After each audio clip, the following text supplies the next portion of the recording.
Hey everyone, let me move my mic over. Hey everyone, welcome in to Unfiltered with Tanya or Titanium Built. My name is Tanya. Welcome in. They put me in under the unfiltered side. So that's where you'll go if you want to come up on panel. I thought it was going to be the opposite. It would go to Titanium Built, but it didn't. So welcome in everybody. Hopefully you got something to drink, something to eat, a little snacky snack. We're going to get right into it. We're going to talk about titanium implants or any type of implants in general. So I have a commercial going through my through my iPad. So you probably have a commercial on too. But when you get back from the commercial break, I hate those things. I don't have premium on this channel over on Unfiltered. So, but it messed me all up. So we're just going to start over. Welcome, welcome, welcome. Whether you're watching from Unfiltered or whether you're watching from Titanium Built, thank you for being here with me today. If you are somebody that is a subscriber just on Unfiltered, Titanium Built is basically my YouTube channel. That is like my main channel, and we do true crime over there. Unfiltered is my little baby channel over here where we are going to be covering like life vlogs, commentary, traumas, hauls, reviews, story times, all kinds of different things over here. So if those are things that you're into, make sure that you're subscribed over on Unfiltered as well. And I also have a TikTok for both pages. So I will be going live with this kind of content over on Unfiltered. So if you are a Titanium Built person, a member, subscriber, and you want to, come over to Unfiltered for this kind of content, that's where this will be. So if you guys don't mind, take a second, hit the like button. I love that when you do that. And we'll get started. I'm trying to have you guys like over here on Titanium Built and then over here on Unfiltered. So hopefully I can see everybody. And I have Unfiltered, I think, up here too. I think actually you guys will both flow through this screen. So it looks like you guys are.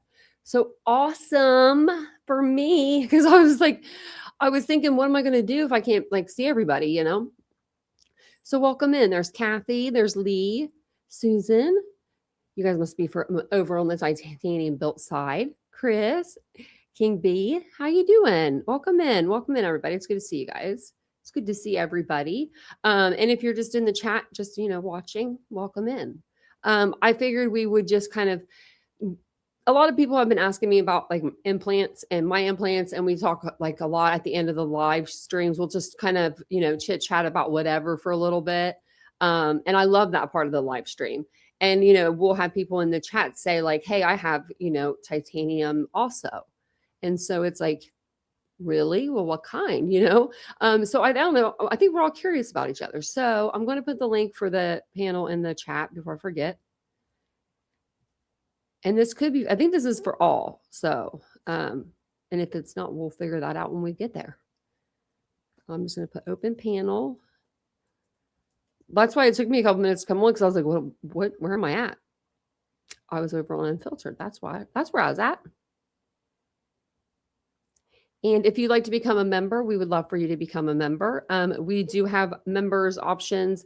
If you just want to click the, I think it's the $sign at the bottom of the little $sign at the bottom of your iPad or your phone or wherever you're on. Now, how do I pin it? Okay, I can't pin it there. Which this is. Okay, let's see if I can pin it. I can pin it over here. Okay. We'll pin it over there. Okay. So if you guys want to come up, it'll ding, so it'll let me know. KC Blues, really? What kind of titanium do you guys have? Hey, Marcy. And if you don't want to come up and you want to tell me in the chat, that's perfectly fine with me as well. And to get my attention, if I am on another page, just put some like little bombs like before your message, and then I'll know to look over there. Hey Marcy, I don't know if I said hi to you. There's actually a funny story I'll tell you really quick. So there was a girl that came into our chat one night, and I don't know if it was Phantom Growler, but I feel like it was. And I haven't seen her in a while, and I hope she's okay. But she came in the chat and she was looking actually for the song Titanium by Matthew Guetta or whatever, that version of the song. And she was like, I don't know how I ended up here. I don't watch true crime, but she ended up hanging out with us. I was like, that's really cool. Your husband has titanium hips. Oh my good Lord. Thanks. Thanks, Lee. I did that with a little help of AI. So just to let you know, over here, we just have like over on Unfiltered, like I said, we just have like real life discussions and all that kind of stuff. So hit the like button, hit the subscribe button. Over on Titanium Built, true crime. That's what we do every night. Just true crime, nothing else, no bull crap, none of that. Just the facts if you're looking for that kind of stuff. So if you're over on Titanium Built, today is a little bit different for you guys, but we're normally we do cover true crime, but we're going to be talking about, something that's a huge part of my life. And I think it's a huge part of other people's lives.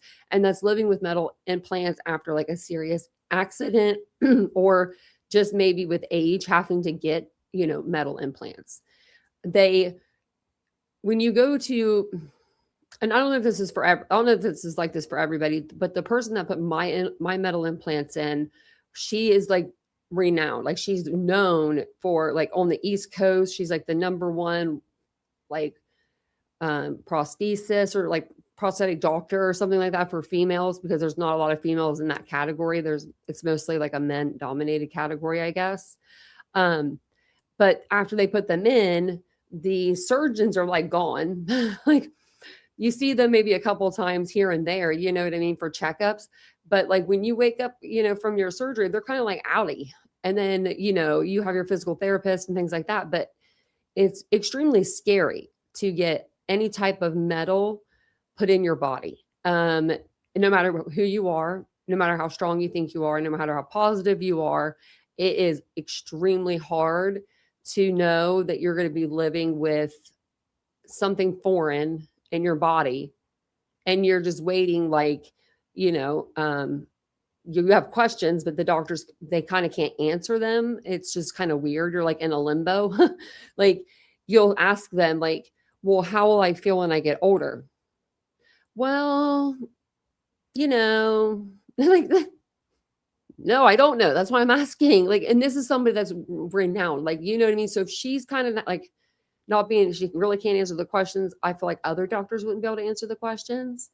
But when I woke up after my car accident, I was in a car accident. I already had most of the metal implants in me.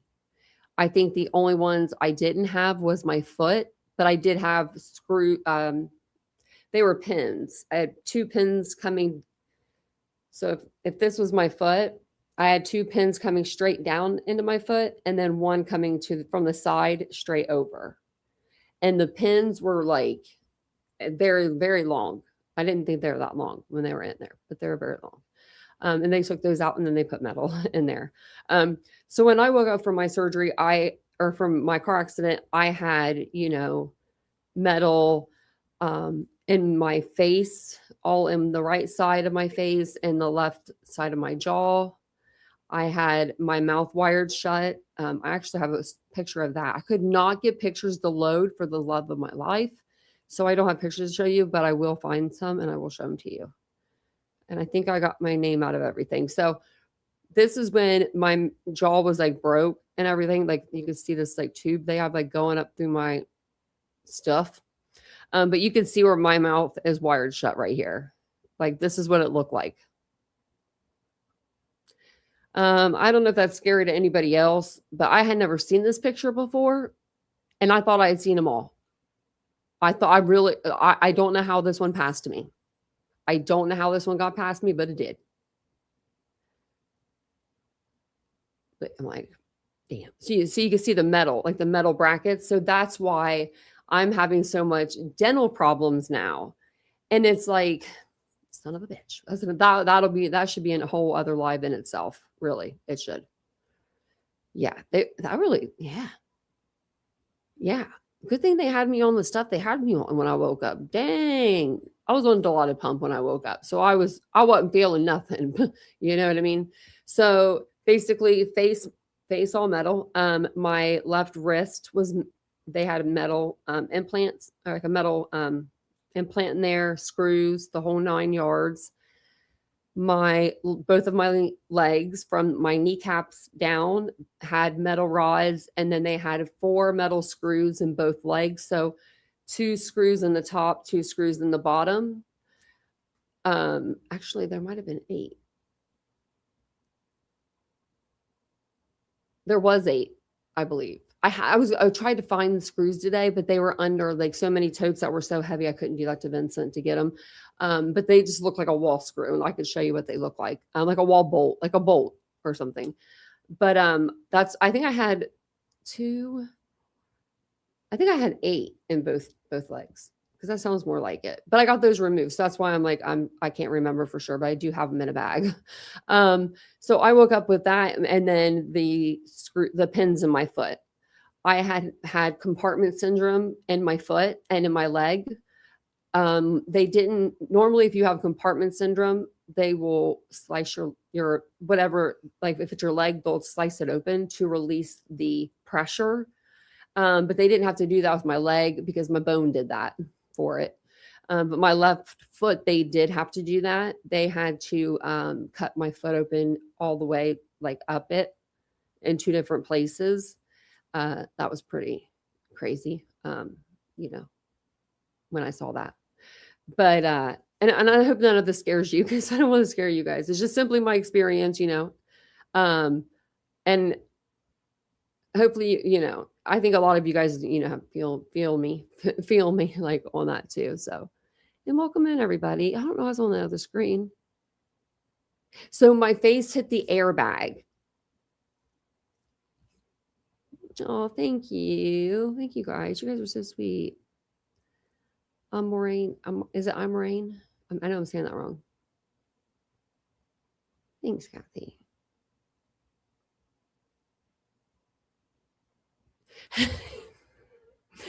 I remember when Kathy found us. He's fine. He's a lying, cheating piece of shit. That made me laugh because I remember when you found this, like I think you were going through that. They do. Okay, so like you literally can go buy these damn screws at your local Home Depot. When I was looking them up, like I was like, because I think I can show you that actually. Like my inputs, it keeps signing me out, but yeah, no. So every time I would like look it up, it would send me to Home Depot, and I'm like, some bitch. They probably charged me 15,000 per screw. No, I don't know. They didn't really do that. Hey, Sweetly Morbid. Thanks, Miss Bree. Yeah. So my first, the first 38 hours. Okay. So the first 48 hours I was there, 38 of them were spent in surgery. 38. I was like, and then like later, like, so later on, like now I'm like, should I have another surgery? Like how many times can you be put to sleep without, damn, before you like don't wake up? So yeah, so what happened was when we had the impact, we hit a tree and then we smacked a telephone pole. So I was just all over that place. And I weighed nothing at the time. I think I was maybe like 110, 115. I was the smallest probably I had been since like high school. So when we hit the tree, I of course went forward and then I came back and then I hit this side and then I hit this side. And I broke my ribs with like that little dash or the little cubby, like the little compartment thing that you have there. So I had more injuries than what was just, stated. But they even had told me at one point that before surgery for my legs, it was the one surgery that my mom couldn't be there for. My mom wasn't driving at the time. So it wasn't like she could just come up when she wanted to. She had to have my brother kind of bring her up. Or my sister-in-law, right? Well, my nephew, Dominic, he's going to be 13 now, but he was very sick. I hadn't even met him yet, like, because he had been like sick, like his whole life kind of. He was having like these little like colds and like congestions and stuff. And so we didn't want to like bring germs right to him.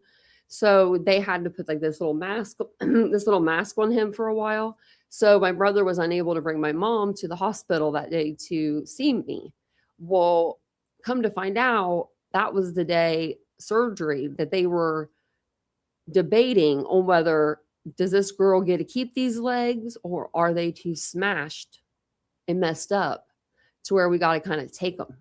So the doctor, Dr. Pfeiffer, I love her, love her. She saved me, saved my legs. She said, she told me that, hey, this is the plan. We're gonna try the rods. If we go in there and we see things that are different than what we've seen on the X-ray and they're worse than what we've seen, you may have lost blood flow at certain like I don't know. They were just talking about all kinds of stuff. So I'm sitting there like I remember laying there just thinking like this is pretty bad. This is pretty bad. I wasn't crying, which was weird. I was like, this is just bad. This is just really bad. And there was this girl, she was 19 years old. She was I don't know, she wasn't a nurse, but she was like maybe a what do they call those? STNA or whatever. Like maybe she was like, or she was getting me prepped. I know she was getting me like my name and stuff in the computer stuff. I don't know why they were even doing that. I was already in there. I probably should have had like a season pass in there at that point. But she's like, it'll be okay. She's like, you're going to be just fine. And I remember her saying that to me. And like, it kind of calmed me down, just like having somebody there, just anybody, right? I mean, anybody. And then I roll out of surgery and I woke up and I was feeling good when I saw them. when they showed they were like, we didn't have to do anything drastic, she said they were really bad, but that they'd be able to heal. And it took a year and a half for them to fully heal, which is crazy because I thought bones healed within like 6 to 8 weeks. Not if you break them in half. Like, I mean, it takes a lot longer. So yeah, it was crazy. If anyone wants to come up also, I did put the panel link in the chat. I don't know if it's still in there or not. And then I don't even know if, okay. I want to be on, I need to go under unfiltered really quick. Hope it doesn't do anything funky. I'm going to try to go in there and then give you guys some memberships. Okay, I think I can do it. Let's see. It says I don't have any. Do we not have any over here for the rest of the month? Maybe we don't. Maybe this is weird. It's showing me as titanium built. I don't think it's like has me under there. Because we haven't given any out, I don't think. Okay, we're going back over titanium built. I know it's over there. Okay. Oops, I'll give top 5 there. Okay, that's weird. I thought we had more memberships over on the other channel, but I guess we did gift them out.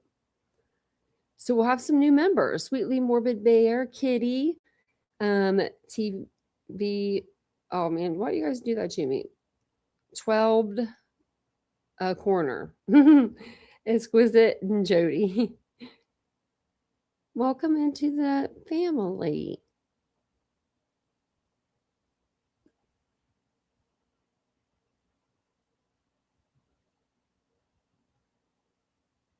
"30 years, 3 kids, 7 grandchildren." Man. Kathy, I can imagine that. Man. I can't say it online what I would do to them. But you're stronger than me. let's just say that. I don't. Oh, crazy. Why are people crazy like that? Okay. So, let me go back into my chart. I was trying to get pictures because I wanted to show you guys, and then I think a lot of the pictures aren't in there. Like I want to get them to send me them because I'm like something's weird here, something's funky. It's like, and then under my health summary, they have like nothing there. Under my care team, they have nothing there. I'm like, hello, what do you mean? Oh, what's this? Financial assistance billing estimates. I wonder if it'll tell me how much it won't tell me nothing. Amount due 0.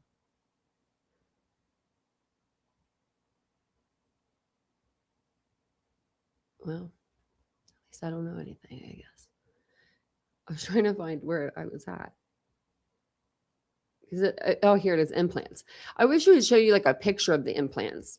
So basically, February 9th, it looks like I got a lot of screws, a hexagon nail screw.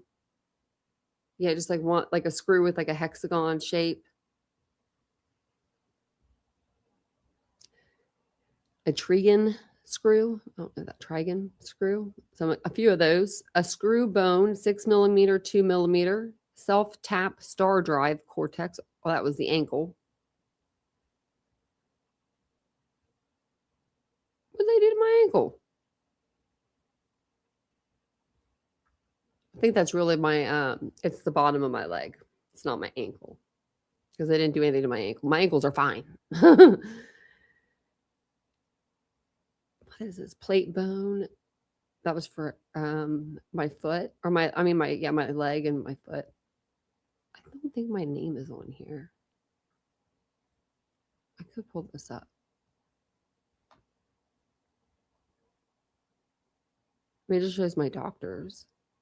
I guess, I mean, I don't know. So then they did graft, synthetic tissue, large. That would have been probably like my eye. It is my eye, actually. Let me go back up. Yeah, eye.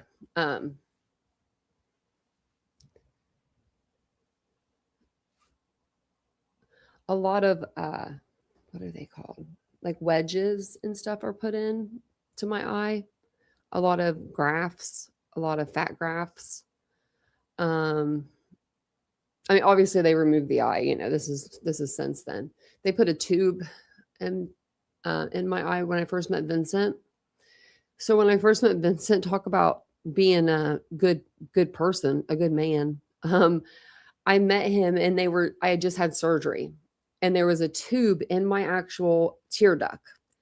And what they were doing was they were trying to drain. So my tears weren't draining through my tear duct. My tear duct was so backed up. It was like, just wasn't working.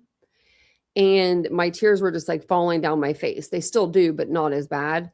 And so they had to go in. It was like two different surgeons, some sort of nasal surgeon, like an ENT, and then my ophthalmologist went in and he put the tubing in. And what they did was they drilled a hole through my nose and then they put the tubing through my tear duct, through the hole. I don't know. All I know is now when I cry, I have to blow my nose a lot more because like my tears go through this different passageway.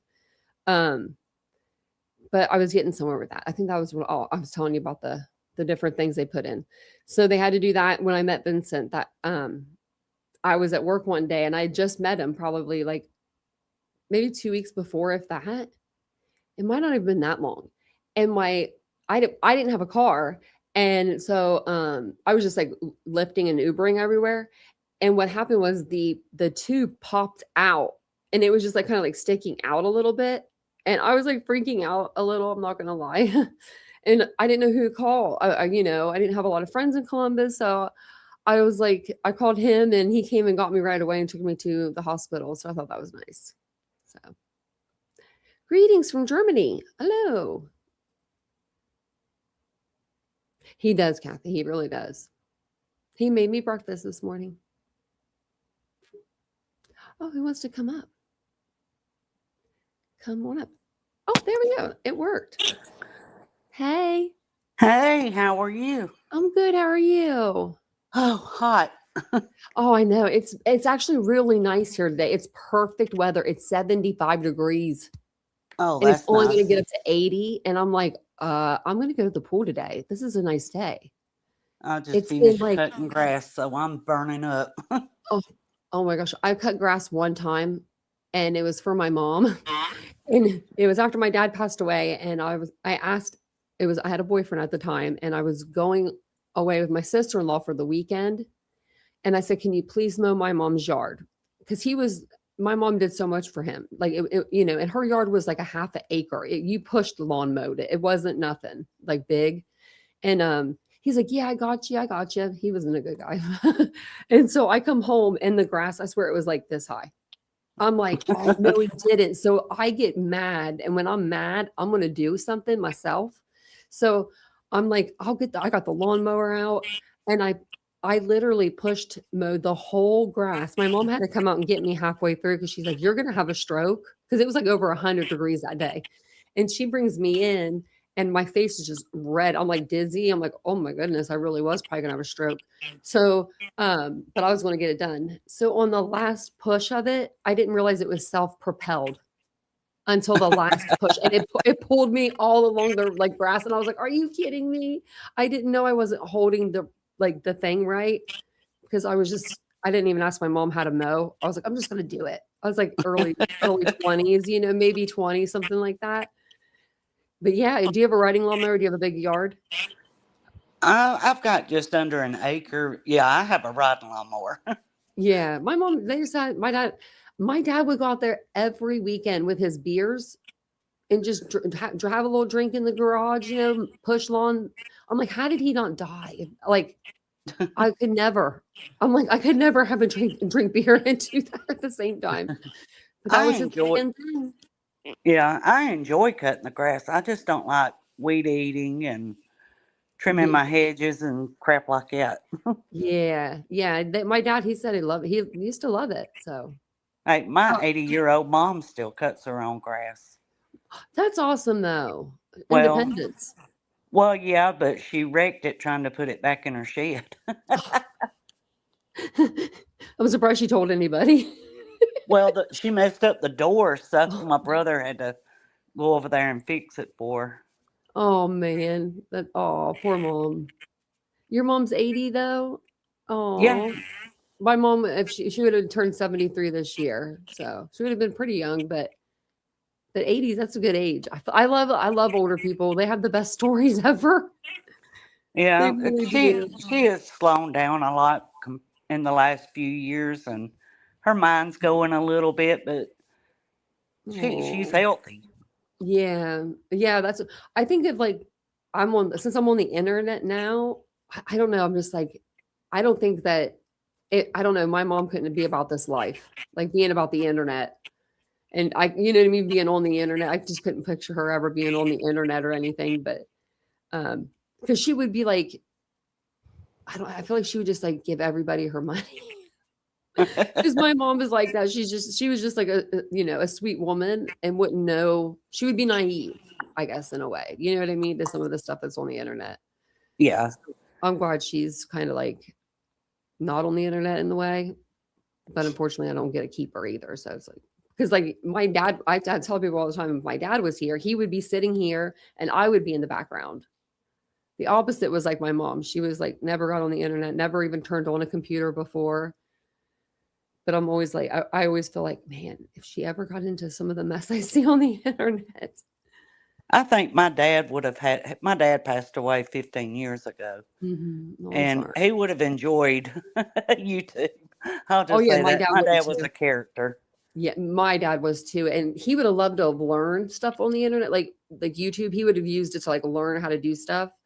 Because I remember him like changing out the water pump in his car using his like manual one time because there was no internet like back then. Yeah, And I'm like, and then a few years later, well, there was internet, but we didn't have like we didn't really talk about it or have it when I was, I grew up in the 80s, 90s, and then 2000, like early 2000s was like my 20s. So, well, mid 2000s was my 20s, I'd say, because I graduated 2004.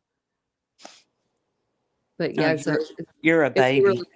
yeah, we were like the last year where we didn't grow up kind of on the internet. So like then the years after me is like kind of like the internet, they all had like the internet and stuff. We had the internet though, like when we were like 13 or something. We were young when we had it, but we never really got on it. We would get on those AOL chats. Like Yeah. like we were old enough to be in those. Like I think one of my friends had a computer. We didn't get one until I was older. Kathy said her mom would have loved the internet. My She's mom like, gets on the internet. She that's watches YouTube, but it's mostly like, have you heard of Trenton Alley? no, I haven't. It sounds familiar. They have a farm or something, and I don't know. I don't watch them, but Oh, is it like the person that does all like the homemade cooking, like the trad wife kind of stuff? I don't know. Where like the women they like I are think very they do stuff on their farm. Yeah, maybe that, like, because like I know there's one that's out there. Oh, it's like a Ballerina Farm or something. Her name is, but she's Yeah. like, she supposedly was supposed to be like making her own, like doing all of her own cooking down to the bread. You know what I mean? Everything being scratch. And then come to find out she does an interview and she's like, yeah, I only do that when I need to make a video because that takes like, 8 hours to make. And I'm just like, well, at least she was honest. But then people gave her crap for it. And I'm like, well, but at least she was honest. I mean, that's people you can't put that on the internet. People will expect that they can do that too. And then they'll wonder why they can't do it. Yeah. Why can't I spend 8 hours in the kitchen? Oh, it's because I have like 3 kids and well, she does too. Why, how could she do it? And, she looks so like pretty in her little dresses and stuff. And I am definitely not that. I will do everything but cook. No, I don't like to cook, but it's just me. So Yeah, I'm not a big cooker. I don't know why. I used to love to cook, and then after this accident, they told me I couldn't for a while. I was in a wheelchair when I came home. I came to stay with my mom, and so like I had to grab stuff with like those little grabber things, or like get yeah, stuff out of the cabinets. That's how they showed me to do it because they didn't want me to depend on like my mom or something like that. But they were like, don't even cook, don't even think about it. Like they're like, not even a microwaved meal, because if it splashes on your lap, that's another injury, and we cannot afford any more injuries. Like we yeah, don't want you to come back. So I just stopped cooking after that because I would always cook for my mom. And then I stopped cooking, and then I just didn't really want to anymore. Even after like my mom passed away, I was only without like my mom passed away. I met Vincent like 4 months later. And those 4 months, I don't ever remember cooking really. I ate out a lot. I remember doing that. But yeah, I don't remember really cooking. I think I had a roommate for a little while and he liked to cook. But he was a weird soul too. I don't How are mind cooking you? if there's people to eat it. Yeah.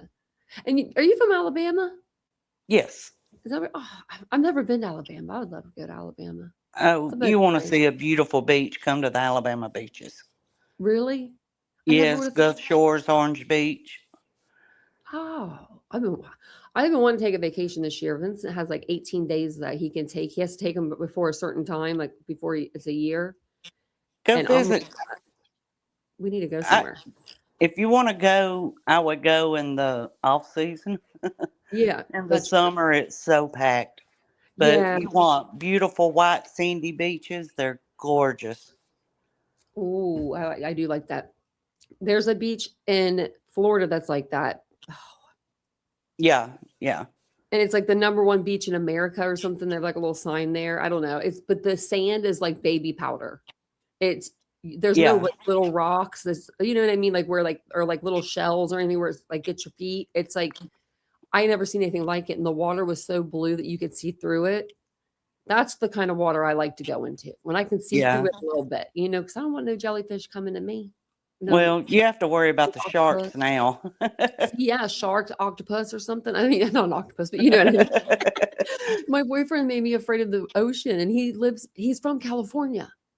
I'm like, you don't love the ocean? He said he doesn't know how to swim. I'm like, what do you mean? And I'm like, you're from California. Like, and he's like, why couldn't like he can doggy paddle, like tread water, like if he had to, but I guess he's not like a strong swimmer. And so he doesn't like to go, into the ocean. And I'm like, well, that makes sense, I guess, in a way, because I've been in the under, where the undercurrent or whatever takes you. And that is scary. It's a scary few seconds of your life. Oh yeah. But, you know, um, but like, I don't know. I was like, you don't know how to swim. It's so weird to me. So I've been trying to get him to come to our pool for like 9 years now. He's like, no, I'm good. He's went down like one time, I think, or twice or something. He's not a water person. I am. Even if it's just sitting at like by the pool, just like having that water and being outside, that makes me happy. That makes me happy. Yes. The beach is my happy place. I can go and not even walk on touch the sand, just the Hmm. view and the smell. And It yeah, and makes just me the happy. sound, the smell too. Yeah. There's like, and it's like, I sometimes we'll get like it'll be like at night and it'll like, I don't know, it gets that, it'll have like a beach feel, but you're not near the beach, but it'll like, you have like a little bit of wind where it's like a little Mhm. chilly. I don't know how to explain it. You know what I mean? Like it just smells like fresh in the air. And it's like, I'm like, it feels like we're near the ocean, but we're not right now. Like, I don't know. It'll just be like every once in a while we'll get that, like, whereas I guess the humidity, maybe that's what it is. It's not so bad. It's bad here. Is it bad there? Oh my goodness, the humidity is awful here. Yeah. See, it's not I bad. have We go to I have naturally curly hair, and Mhm. at the beach, I don't care. I keep it in a ponytail because it's gonna frizz up. Yeah. Yeah. That's one thing I do like about California is it's dry out there. So it's like even if you go to the beach and it's like 80 degrees, you sometimes need a jacket. It's like weird. Oh god. It's not like over here where the humidity is like crazy and you just want to get in the water right away. Like, you're just sweating Yeah. everywhere. Like over there, it's like really dry, like a dry heat. Oh, And so I'm like, I can handle this heat. It was like 109 one day, and we were out just it was fine. Like we were out, it was hot, but it wasn't like over here. yeah. It's supposed to rain today, and when I was cutting grass, it was probably in the 80s. Hmm. But with the humidity, I mean, I was soaking wet when I came in. Yeah. So do you Now, have metal in your body? oh yeah, I've got 2 plates and 8 screws in my leg. Oh, you have a plate in your leg. Oh, that Yes. sounds like that would be even more painful than a rod. Well, it's right at the ankle. Oh, wow. So can you bend your ankle okay? Yeah, yeah, my range Like of just like motion's above it or pretty good something? in it. I did this about 15 years ago, 15 years. and I just missed the last step on the back deck. Oh my It's goodness. kind of a funny story, though. I mean, it is now. It wasn't at the time, but we had just moved to North Carolina, Mm-hmm. and I couldn't sleep. I'd been working all day and getting the house ready, and that night I couldn't sleep, so I was gonna go outside. I used to smoke, so I Yeah. went outside to go smoke, and I missed the last step on the deck. Well, my husband at the time was asleep, and the air conditioning unit was right beside our bedroom, so he couldn't hear me yelling. Even Yeah. though I think I woke my neighbors up, but I had to crawl back up those steps. Oh gosh. And I mean, I didn't know I broke anything. I just knew I couldn't put any pressure on my foot. Yeah, you're just like evaluating the scene in your head as you're going. Well, I blacked out for a little while. I don't know how long, but Oh, I finally got up and I started yelling for him. And you remember in the cartoons, like with Scooby Doo, how he would take off running and he'd just run in place. yeah. My ex-husband came running down the hall, and when he got to the turn, it was like he was Scooby Doo running in place in his underwear. He didn't know what to do. Well, he was yelling, "Do I need to get?" He thought somebody had tapped me. He was like, "Do I need to get the gun? Do I need to get the gun?" Well, oh, I'm sorry, I didn't mean to, It's but okay. No, you're scare you. fine. You're fine. And I'm like, "No, I fell." Well, of course, I had on my worst pajamas. So, and my foot sitting there dangling around. Well, Oh Gracie goodness. was, my daughter was 4 or 5. I think she was 5 at the time. Mhm. And, well, he ended up getting me out to the car, and we're like, where's the hospital? We didn't even know where the Yeah, you hospital just was. moved there. Oh goodness. Yeah, thankfully it was just a couple of miles down the road, but Oh man. ended See, up having a great surgeon, and they you took guys, care a of lot of me. you guys felt it, like, and like me, I kind of blacked out. So thank the good Lord. I thank him all the time for that. I mean, so I don't remember a lot. Like, and I don't remember the pain, like of, that the first, the impact and then the pain. I don't really remember that. I feel like what I do remember is my face going numb, like that, and that's it. Like hitting like the airbag and then just numbness, and then that's it. Yeah. And Well, the EMT said I was talking to him and everything. He's that's like, "Yeah, you were wild. talking about your mom." He was like, "You just kept saying her like mom over and over again, like at times." I guess I was just going like mom, mom. mom. And I was like, well, either A, I wanted my mom because who doesn't want their mommy when, they're not feeling good? Oh, And yeah. B, or my dad was actually killed in a car accident like a mile down the road. And so maybe I was like, I ain't going out like this. You know what I mean? Like, Yeah. I ain't putting my mom through that. That would have, oh my God. I can't even imagine it. You know what I mean? Like, that would have put her in the grave right then and there. Like, she would have, because, Oh, yeah. yeah, I mean, oh goodness. But I mean, even when she saw me, like, I remember the first time she saw me, like, they told, I guess they told her, like, try not to stress her out. Like, I couldn't have any stress. They thought that I'd have like a stroke or something like that. They were saying from Oh, all, like, wow. all the injuries and just no anxiety. Like, they were like, you cannot be anxious. Like, you just cannot. And so I'm like, okay. And then, I see my mom and she's like trying not to be anxious. And I'm just like, I knew I wasn't where I used to live, like that hospital, because I've been in that hospital before for car accidents once or twice.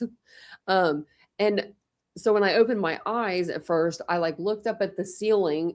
I did like a once around like of the wallpaper, or like to see if there was like this certain wallpaper that showed me that it was a Dina hospital. And I was like, oh, we're not at Adina. And I looked at my aunt because she was like on the side of me. My mom was like kind of in front of me. And I said something like, what I do this time or something like that was like the first words are out of my mouth. And my aunt was like, you got yourself into so much shit. She's like, but it's not your fault, honey. Like, she was a nurse and stuff. She kind of, but we kind of all like laughed. And I'm in there with no eye. I didn't even know. Like, I didn't know there was something over my eye because I was just they've had me probably on every painkiller out there. They give her another one, like I couldn't feel anything when I woke up. And I noticed my brother, and that's when I knew it was bad. I was like, oh, this is bad. And that's when I looked at my aunt because I was like, my brother's never been like when I was in a bad car accident when I was 18. And then 3 weeks later, a lady hit us, rear-ended us, going like 55. So I was in like 2 bad car accidents within like 3 weeks. And my brother didn't come there. He would come see me the next day or something at the house, or Oh, something wow. like that. So I knew it was bad when him and his wife were standing there too. And I'm like, oh, this is a party. Do you have anxiety when you're in the car? I do, not with Vincent. I can actually sleep. It's so weird. He has this Acura. That he has a new car now, so he doesn't drive that as much. But his Acura has like a hum to it. It's just like this hum, and I can get in that car, and within like 5 minutes, I could be sleeping, and it's the best sleep I ever had in my life. And Oh, I wow. trust him. And even like we'll come like from like Ohio State down, and it's about an hour. We're about an hour and a half from there, so I'll sleep like it's yeah, I don't know. It's just, but it's him. I mean, if it was someone else, I'd be more alert. If it was like somebody that wasn't driving well, I would definitely be like, I'm getting out of the car. um, I've, now that I've I'm never older. even, I've never even been in a car accident and I have bad anxiety.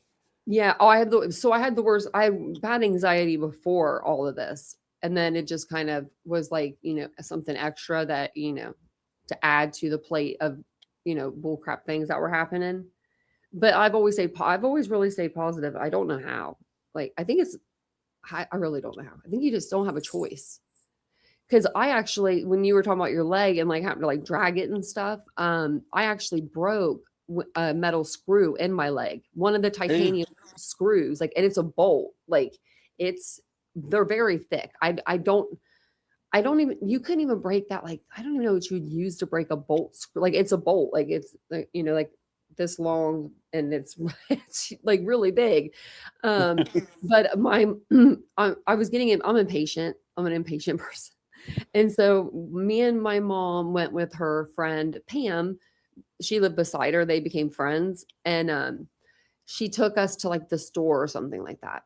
And I was wanting to get out of the car, and she had an Explorer, and it was only like this much off the ground. It wasn't really that high, but my mom was in the back getting stuff out of the trunk, and I thought she forgot about me. So I was like, well, I'll just get out myself. I'm fine. I can do it. Right. Nope, I can't do it. I was with a walker. I kind of hopped out, not like thinking that you can't hop like that right now. And so I was like, oh, that kind of hurt, but it didn't hurt that bad. So I went on with my day. That night at like 8 or 9, my mom had left actually to go to the store. So we was doing it somewhere else during the day because I remember her being at the store. And I remember within 20 minutes, the cat got out the door, something else happened, and then my foot just started getting this pain. And it was like something like I had never felt in my life. And I was just like dragging my foot around. Like I couldn't stand on it. I was just like dragging it behind me.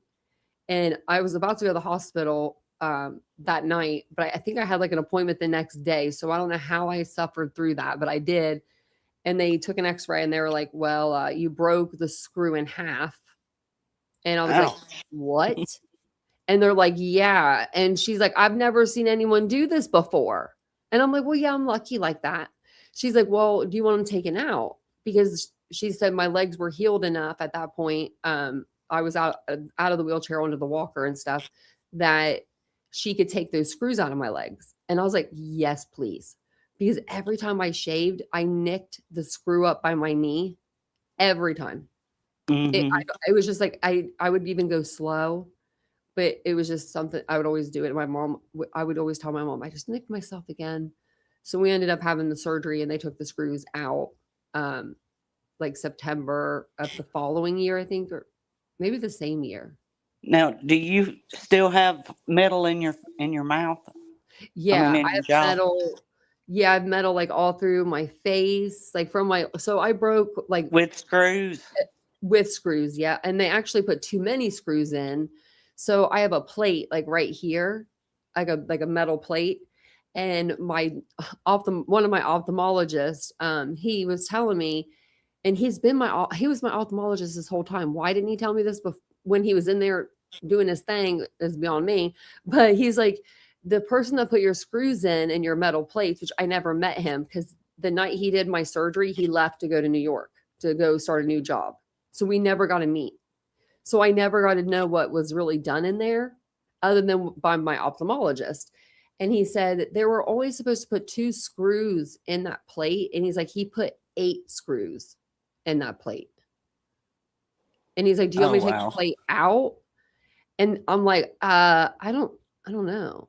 Like, is my face going to cave in? You know what I mean? Like, I'm just going to leave it there.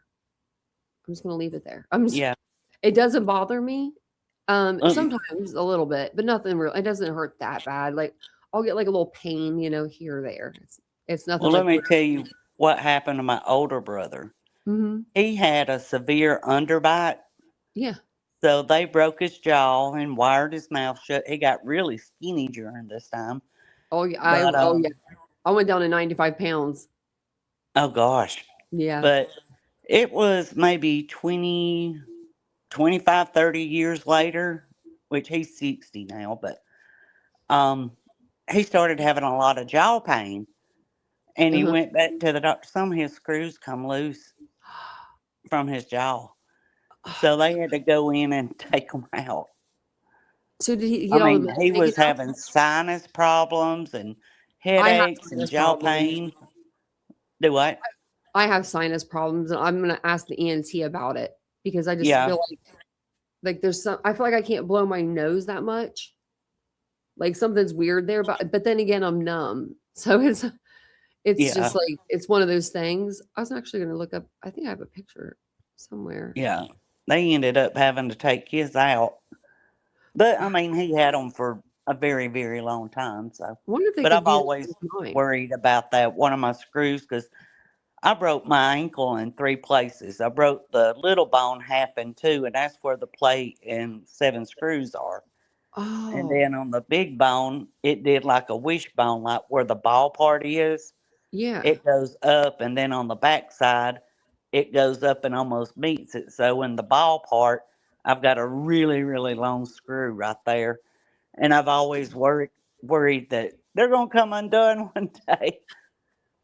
I would. I don't even know if I have any other than my face. I have screws in my foot, I think.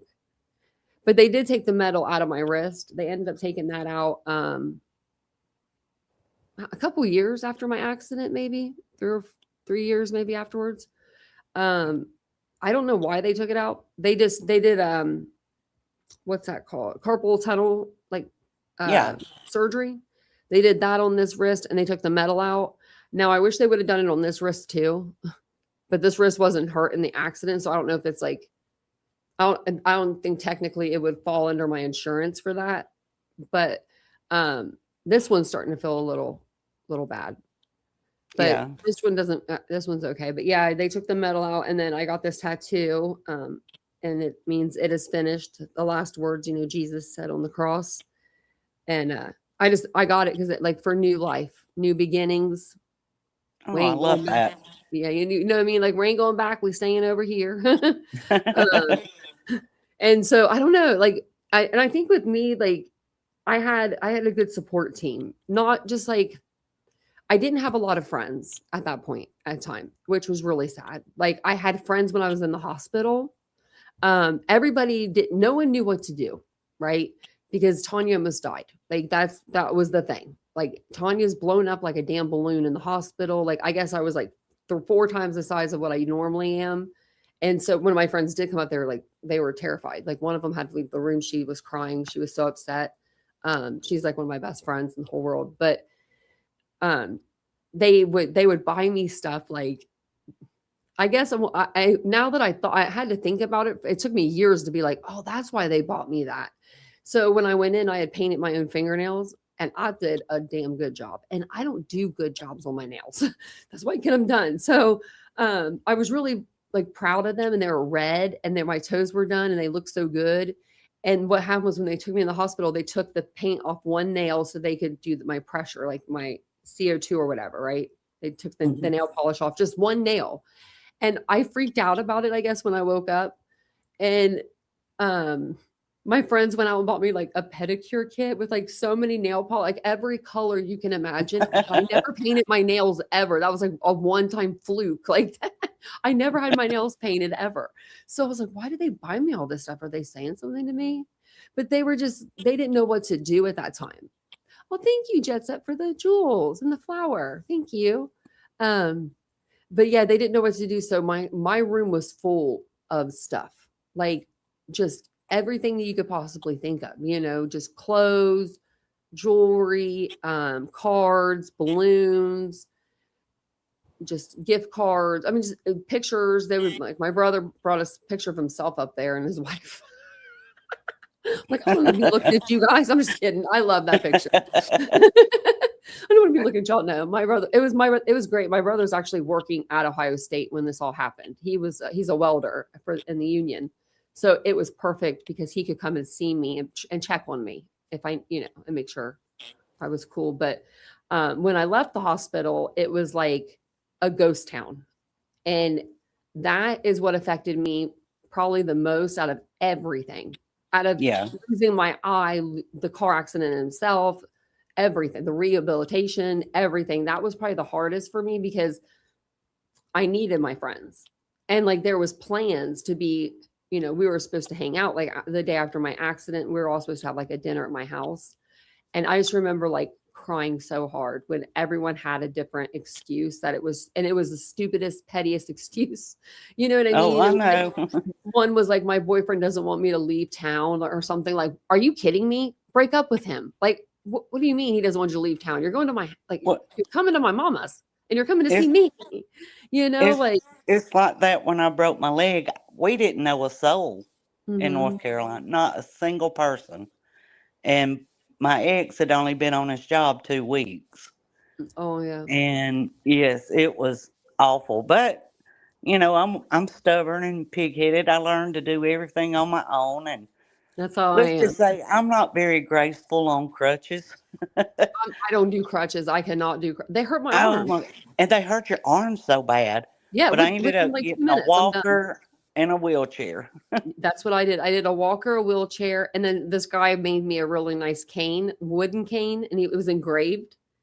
My mom Yeah, lived in a 60 plus community. So first yeah, day I come there, right? I'm a talkative, extroverted person. Like I'm I'm more introverted now, way more introverted. But back then I was just like, hey, everybody, I'm here. And I'm like with my wheelchair, I had like 6 people that were probably between 65 and 80. They were all sitting under this tree with me. My mom walks out and she's like, what the hell? We were just talking about life.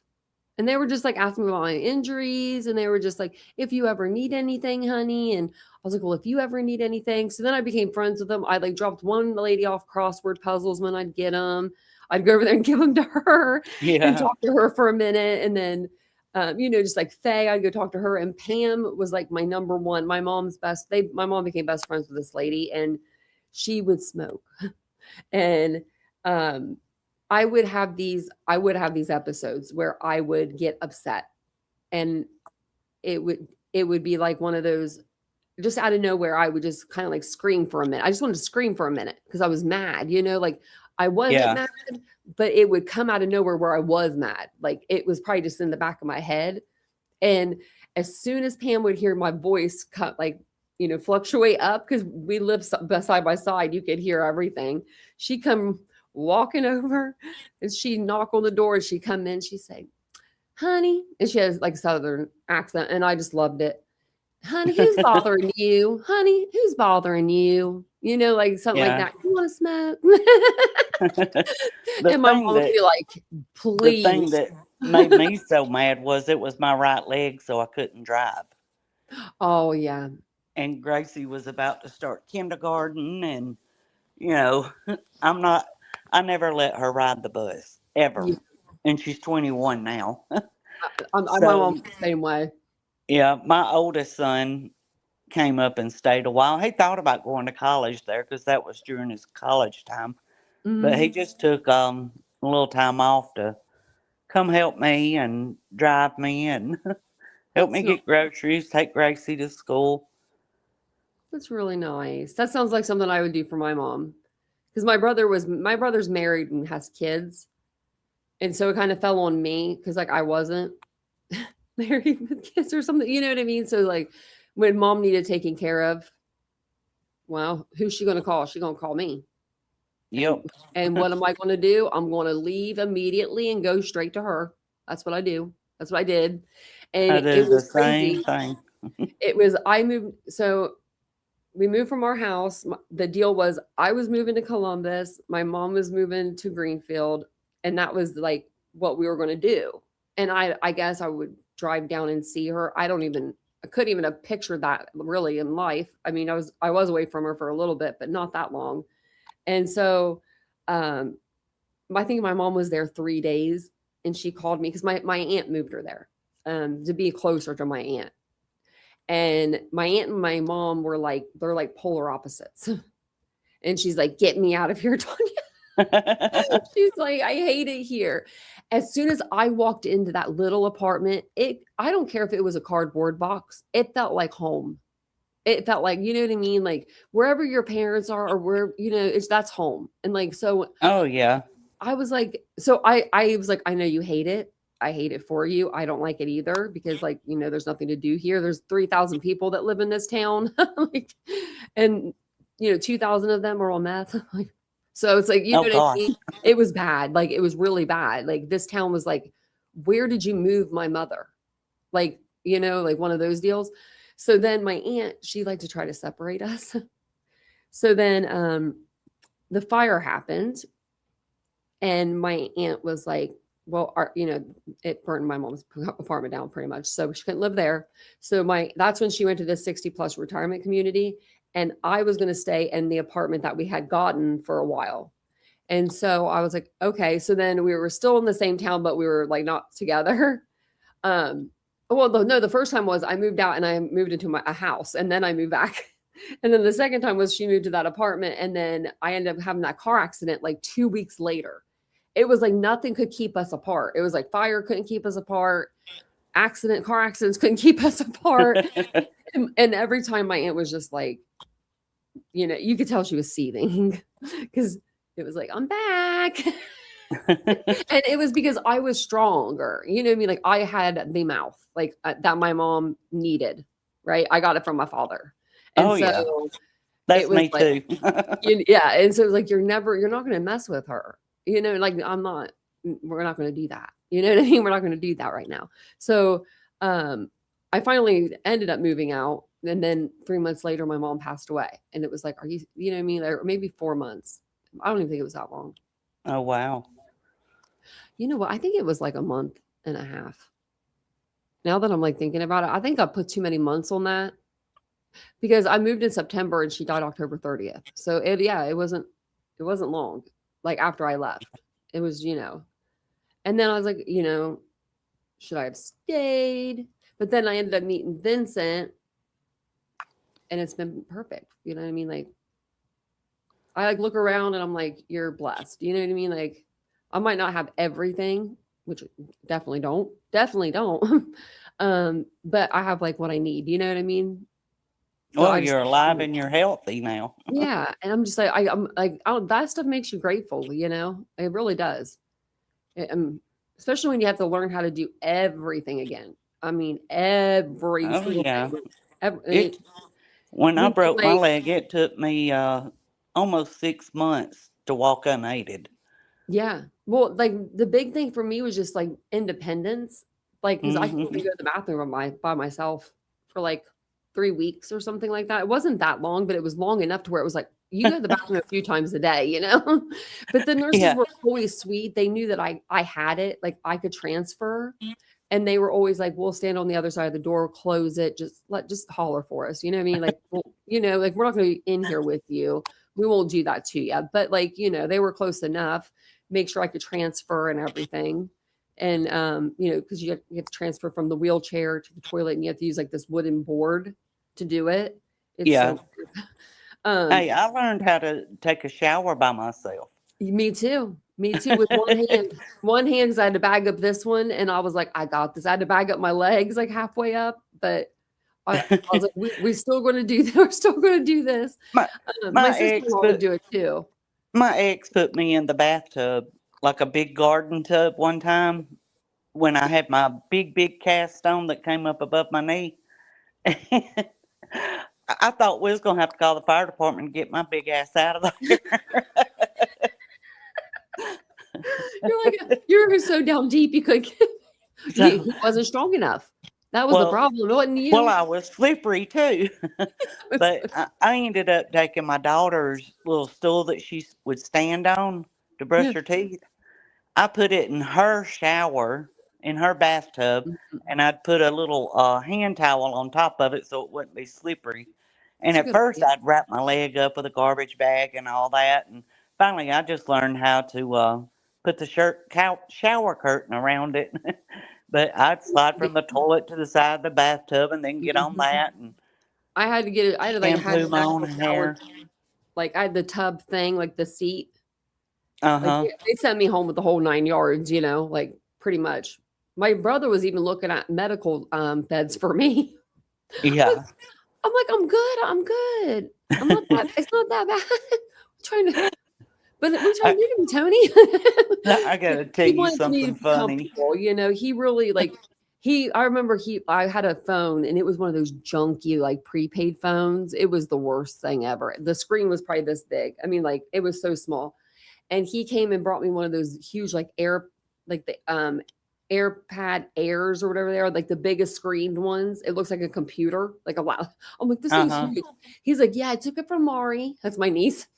He's like, she'll be fine without it for a few weeks. And he's like, you can talk to your friends like on Facebook on this, and like you can see better. And like, just because he was trying to help because I lost my eye. So it was sweet. It was sweet. But and I used the heck out of that thing. I love that thing.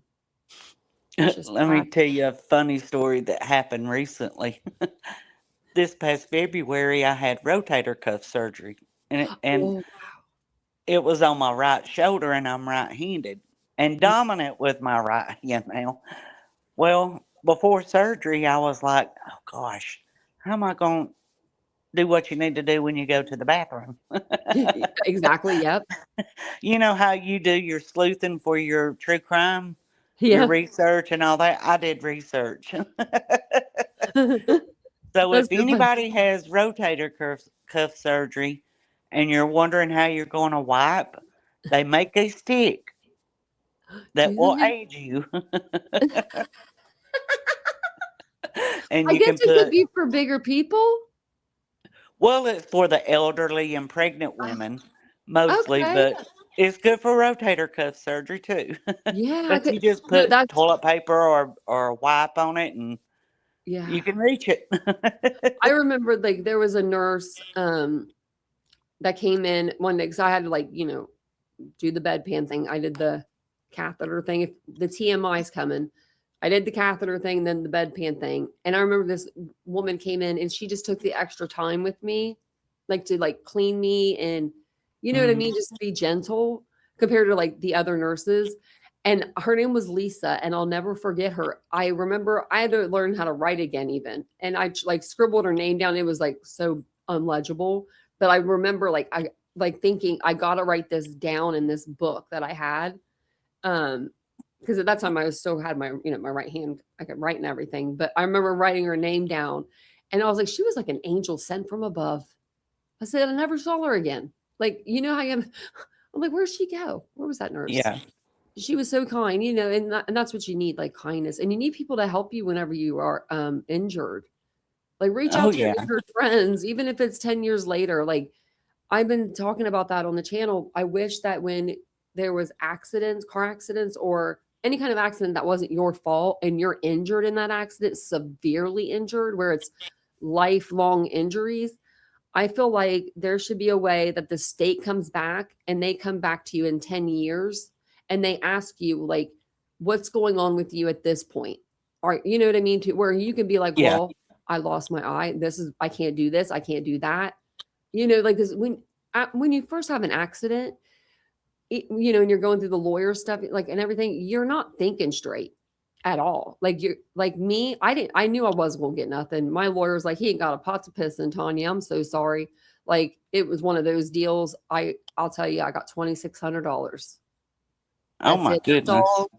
That's it. That's all. And it's because his insurance when he got it, it was still 12,500. It switched to 25,500 like a month or so afterwards or something weird.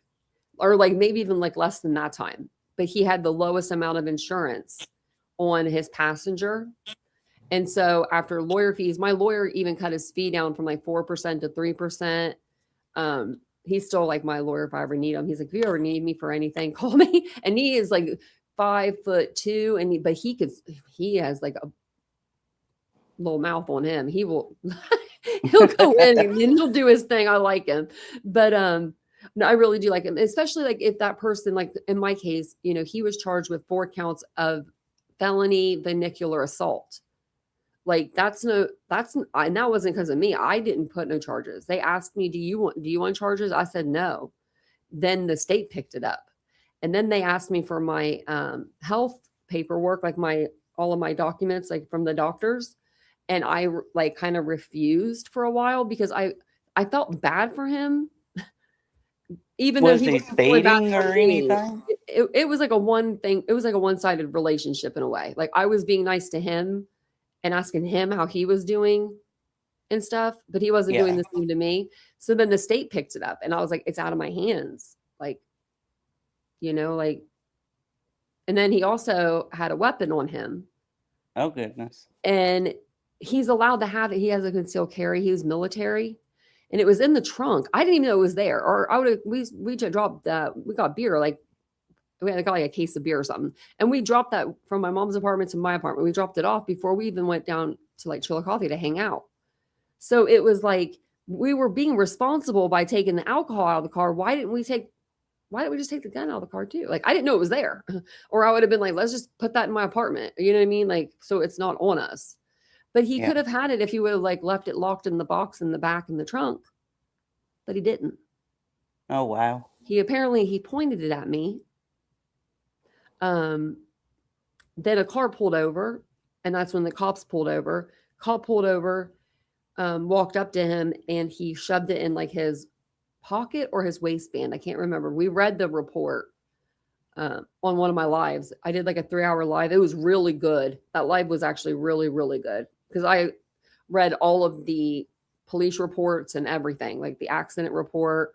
That way I could be like, here it is. I'm, like, it wasn't me that was driving. Like, it's, I mean, not like anybody wouldn't believe me, but, here's everything that was said, all that stuff. But yeah, like I would call him. It was a one-sided thing. My friend Misty, and I love her so much. She's like the one person that can like calm me down when I'm like beyond like Vincent's help. She'll come in and rescue me. But she was so mad. She was like, that is freaking pocket change. Like, and I'm like, I know, but I just kept saying, I want to have class and I want to have my dignity after this, like, I don't want people saying like she ran him through the mud, which I should have in reality, but I didn't, because I felt like if I did that, then am I any better than like him? You know what I mean? Like, Yeah. like I just wanted to kind of like move on from it in a way too. Was Like, he not injured? he got okay, so I'm in the hospital, third day in, I'm like this on a Dilaudid pump. And I'm like pumping it every 10 minutes, but I'm pumping it like every 3 because I'm like falling asleep and I'm waking up. And he comes in, he had 3 stitches in his knee, which he didn't show me those, but he did show me his seatbelt burn that he got. That was it. Seatbelt burn. Oh, wow. And 3 stitches in his knee. And he comes in and he brings me magazines to read, which was nice if they weren't weight loss magazines. Oh my when goodness. I'm 115 pounds at the time. And I'm looking at his mother because there was just, when I met her, Mary Ann, I know your name, honey. When I met her, just, there was something, like a bad vibe.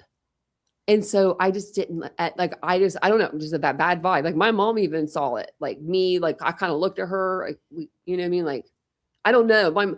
She was sitting there like filing her nails. Like my mom even saw it, like, just like it was like nothing. Like,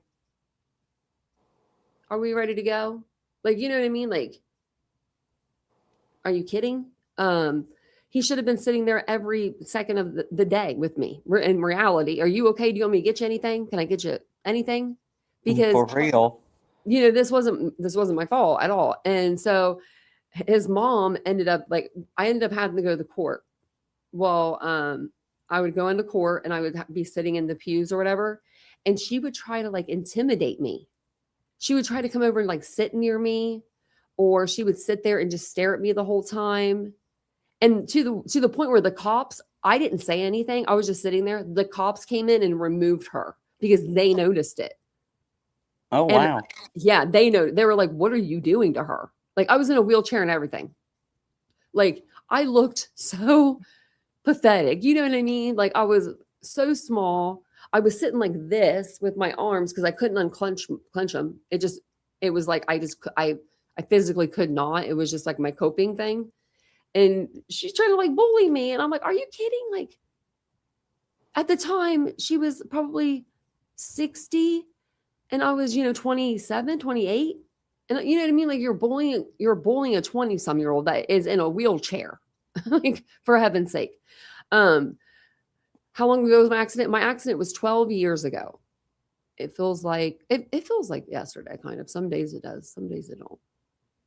Some days it feels like, I've been through a lot. I have been through a lot. I've been through a lot of surgeries. But, I just keep pushing. I have another surgery coming up. I'll have one by the end of the year. I had a surgery. I can't remember when it was. It was probably like 4 or 5 months ago. And they took filler from my stomach and they put it into like my face to make it more symmetrical. So they did I remember you talking about that. Yeah. And they did like here.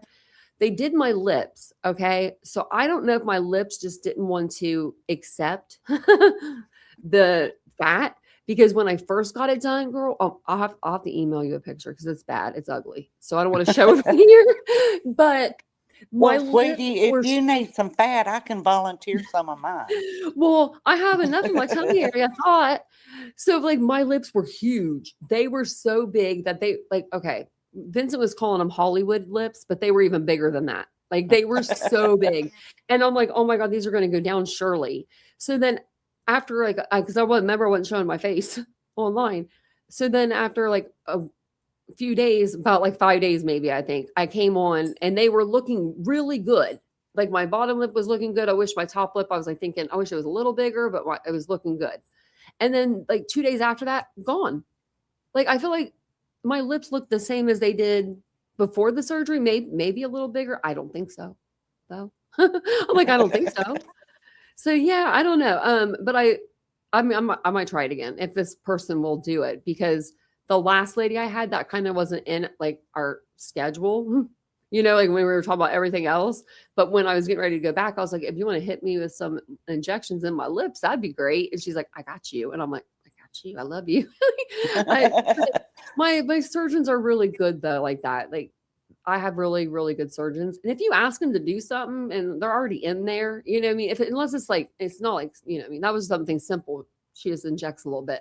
They'll usually do it for you. You know what I mean? They like to make people happy, especially when you're going through surgery.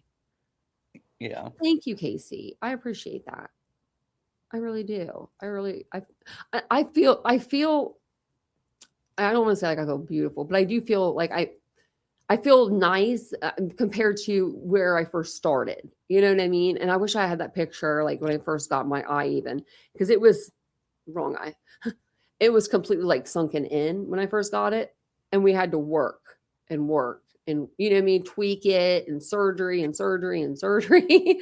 Like wait, a lot of surgeries just to like kind of get it to where it was back to, what I look like. But my mom got to see it before she died. Like, she got to see me look like myself. Like I remember my surgeon, Dr. Craven, she's my favorite out of everybody. She was leaving the practice and my mom told her, she's like, you did it.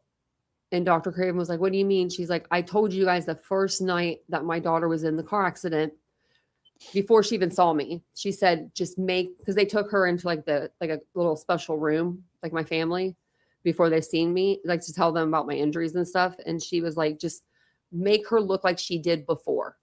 Like, you know what I mean? Just whatever you got to do, just like make her look like she looked before. And like, she told the doctor, she's like, you did that. And like Dr. Craven, of course, was crying. I'm crying. We're all crying because she's leaving anyway. And she was like my favorite doctor. And you could tell like she did like a lot of the work to get like, she was a resident and then she became the doctor, like all within the time of like me knowing her. So it was like she grew with me, and she did a lot of the stuff with my face. And so I'm like forever grateful for her.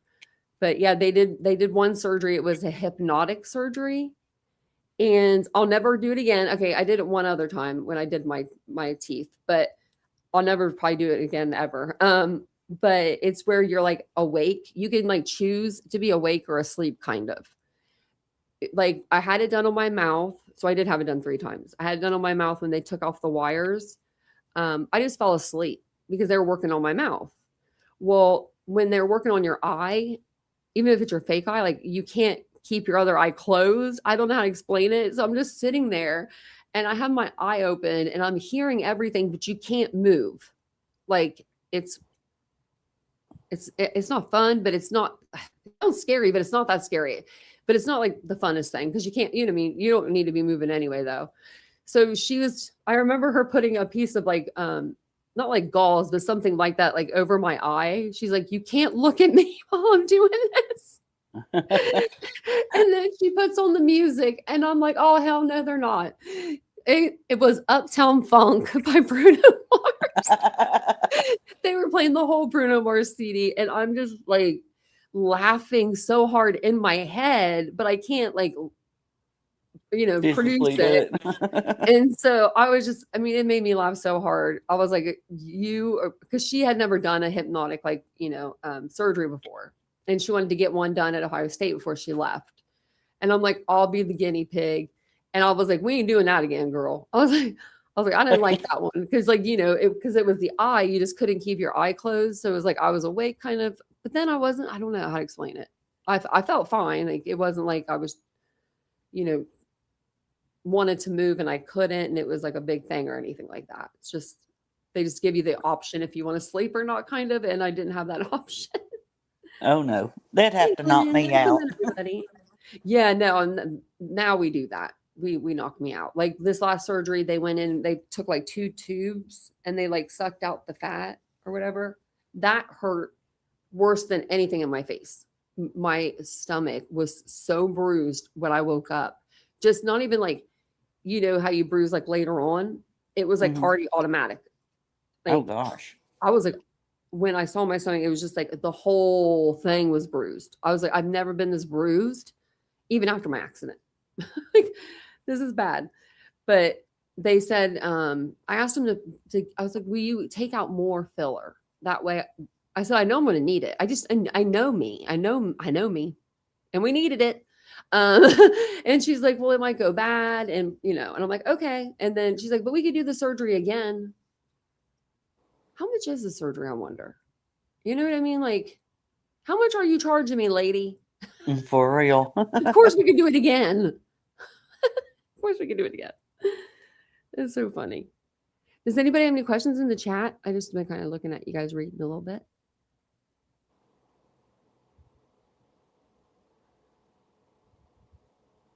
Oh yeah, you fractured your femur, Ladybug said before. See, that's another thing. Femur.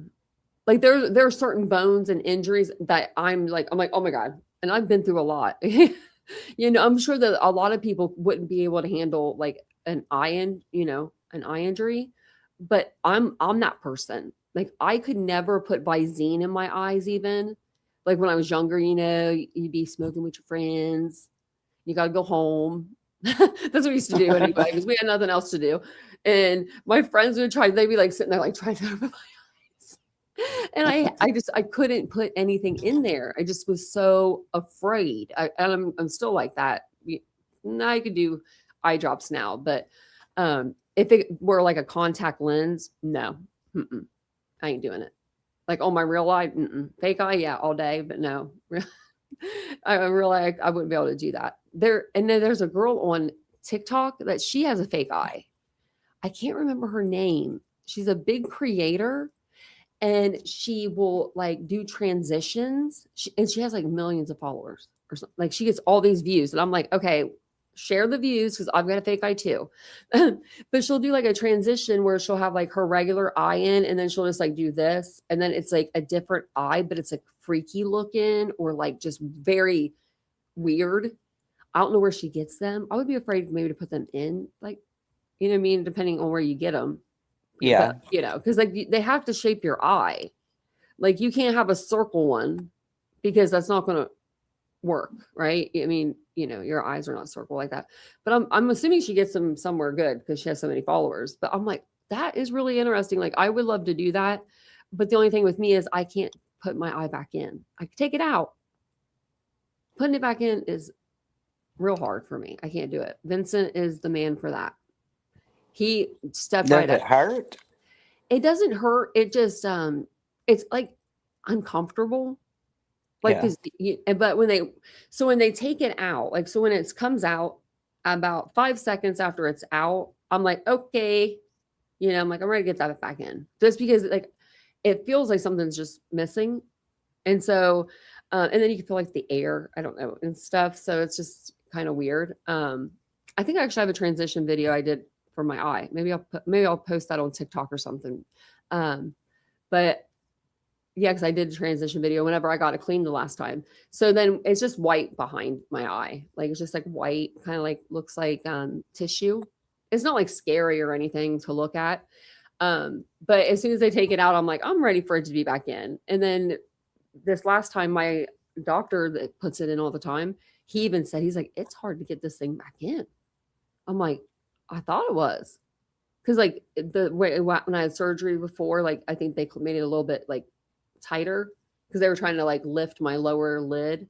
I get surgeries done. It's usually that, like lifting the lower lid, lifting the upper lid, because I'll start to get like tears that just kind of go down my face.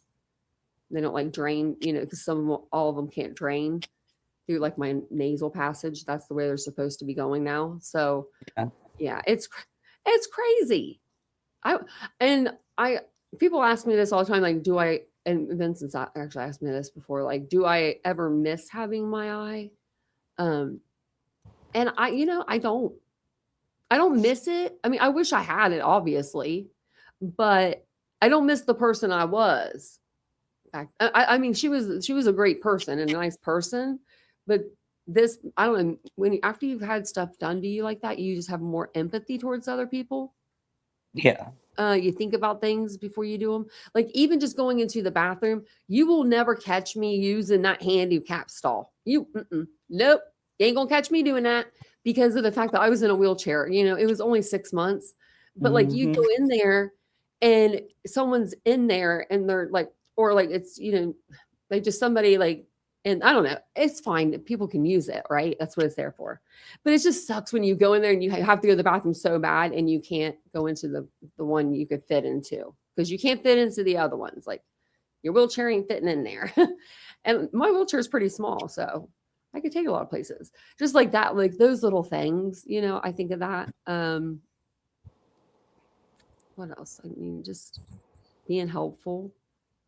I hold the door open a lot for people, but that doesn't really help with metal or anything. But I just do it just so I just like the little interaction, the thank you, you're welcome, have a great day. I'm a door holder. It's something about people in Ohio. They could seriously, someone could be getting out of their car halfway through the parking lot. You're at the door and you'll be holding it for them. That's an I do the Ohio same thing. thing. Yeah, What's or funny like is yeah, my you do like the cross, like when you're at like a four-way stop and you're like, you go, no, you go. I needed my brother to go with me to Home Depot the other day, and he's an amputee. Uh-huh. And What is amputee, like leg or arm or leg, leg? yeah, he had broken his ankle twice. One was when he was a teenager, and they had put mesh in it back then. And anyway, the second time he broke it was about 7 years ago, Oh wow. and he ended up getting osteomyelitis, and he's a diabetic. So he's a below the knee amputee, and bless his heart, he has had the worst time with this. They just had to Mm. go back and cut more of it off. It's still Oh, below the knee though, but that's terrible. That's so terrible. You already it lose is. some and then they take more. Well, Yeah. he has so much nerve pain, Oh. and he refuses to get hooked on. He had a good friend that died from. He was an amputee too, Mm-hmm. and he ended up taking too many meds. Mm. And my brother swears he will not do that. Now he'll get him a little bit of that little smoky smoke Yeah, yeah. to help him, but anyway, we were going in Home Depot. Well, we went to Home Depot, and then I'm like, well, I'll take you to eat. So we were going to the Mexican restaurant, and he held the door open for this older couple to come out. Well, the old man wouldn't come out until I walked in. Oh, that's so sweet. That's sweet. But The I other was, day, Vincent came and opened the door for me, and I'm like, "Oh, you opened the door for me?" And he was like, "Well, I would just want to actually check out my door, make sure there wasn't anything going on." I'm like, "I hate you," because he's not like that. Because he doesn't really know, but he is like that. Like it's weird. He never had a girlfriend before me, so I mean, he was 28 or no, yeah, I think he was like 28 when we met. Yeah, because I was 30. So he was like 27, 20, 28 when we met. And so like he was older even, you know what I mean? And he like, I don't know, when I asked him, I'm like, you never had like a little girlfriend in school or anything? And he's like, no. And I'm like, but you know how to do everything. Like, like you know how to be a gentleman. You are a gentleman. You know how to, I mean, obviously if you're putting someone's prosthetic eye back in their head, well, hang on to him you're doing then. something right, man. Your mom, and I tell him all the time, I'm like, your mom, Haru, if you're listening right now, you raised a good one. You raised two good ones. I mean, hell, he has a brother, and he's just as good as Vincent. Like they're really kind people. And Does he have an uncle? No, I'm kidding. I, I'll have to ask. Actually, I don't know. I don't think he does. I don't think he does. His mom is from Japan, and her siblings still live there.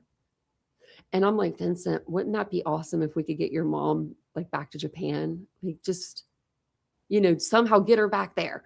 But she doesn't like planes, right? Like plane Yeah. rides. So I don't think we'll be able to get her to get on a plane. Maybe we can knock her out and put her on the plane. My son and his wife is from the Philippines, and Oh, nice. they're flying out, I think tomorrow, either Sunday or Monday. I can't remember. But they're going to the Philippines for a month. That sounds like a good vacation. Little nice Yeah. time to spend with family. Yeah, one of her siblings is getting married. So Oh, they're flying. And stupid me, I'm like, does it take them a month to get married out there? He was like, no, Mama. I said, when you go out there, you just stay a while because it'll be a long time before we go back. yeah, that's what I was thinking. Because usually, like a lot of times they'll come, like people from over here, they'll go back home and they'll stay there like 6 months or something, and then Yeah. they'll come back. And you know what I mean? I think it's just because probably so expensive and it's such a far plane ride. I can't do anything over 4 hours on a plane. I'm starting to get like antsy after a minute. I like to move around. If they would let me like just walk up and down the plane, I'd probably be cool. Because like just being in my seat, if I'm not in a window seat, it's just not a good time for me at all. Like I'm really just like antsy. If I have the window, at least I can look out and like look at things. It occupies me. It's probably the ADHD brain, but I'm always like, wanting to be doing something. So maybe I should crochet or something on the plane, like plane ride. But Well, their little girl is 4, and aw, they've flown here before. They live in Utah, and I picked them mhm. up in Atlanta, and she did fine then, but she was 6 months old the last time they went home. Oh, Five so or it's gonna six be months, so somewhere. nice. Oh, it'd be nice for them to see her. Yeah, well, she's 4 now, Yeah, so she's probably not going to be as good on this flight. She's a little hyper now. yeah. Get her an iPad. I never say that, but No, or she had. what I if we gave her say that there's my like old these one. little tricks? Like maybe she can look at like TikTok airplane tricks for kids or something. I've seen things that like parents will do that are like it's like crazy. Like for babies, she's not a baby, but like for babies, they'll bring like not like babies that can like hurt themselves, but for like Yeah. maybe like 2 to 3 year olds, I don't know, like kids that like want to be messing with stuff, they'll bring like tape or something, or Yeah, I like think Dalton downloaded a few movies for them. I gave her my old iPad the last time I went out there, and yeah, that's a good idea. she And I loves think it. they do. Most planes have movies, like not that like Yeah. free movies. Yeah, I think like Delta. I know Delta has like free movies that you can watch too. And Yeah. so, yeah, that would be good. And they give you free earplugs on Delta. I don't know what flight they're going on, but Delta does that. I still have a pair from whenever we traveled during like COVID. That was one of the first times we went out because Vincent's dad passed away during COVID. Oh And goodness. like, are you freaking kidding? Like, you know what I mean? Like, I didn't want him to ever lose anybody in his life. You know what I mean? I'm very protective of him. So that was the first time I met his mom. And it was really sad. But at the same time, it was really sweet because his dad was military and they did where Yeah. he's buried is in this beautiful cemetery. I mean, it is so pretty. It's like you would go there just for the scenery. Like it's just like I don't know how to explain it. It's just beautiful. And they like did the last march or whatever it is, but I don't know what it's called, but like the last like everything that they do with like the band and like the the people that like when they carry the The flag. casket and stuff and they have the flags. Yeah. Yeah. And his brother went up and talked. Vincent went up and said a couple words. I couldn't tell you a word that he said because I was crying the whole time. It was just so beautiful, I was like, this is just so beautiful. And I saw a picture of his dad, and his dad just looked like such a nice guy. Like you could just look at him and be like, he was such a nice guy. You could tell he was a nice guy. And so it was really nice seeing that like for him. But I Yeah. remember going out there and his brother was so terrified of anybody coming out. Like they were like, you have to wear the PPE masks. And we couldn't get them in Ohio at the time.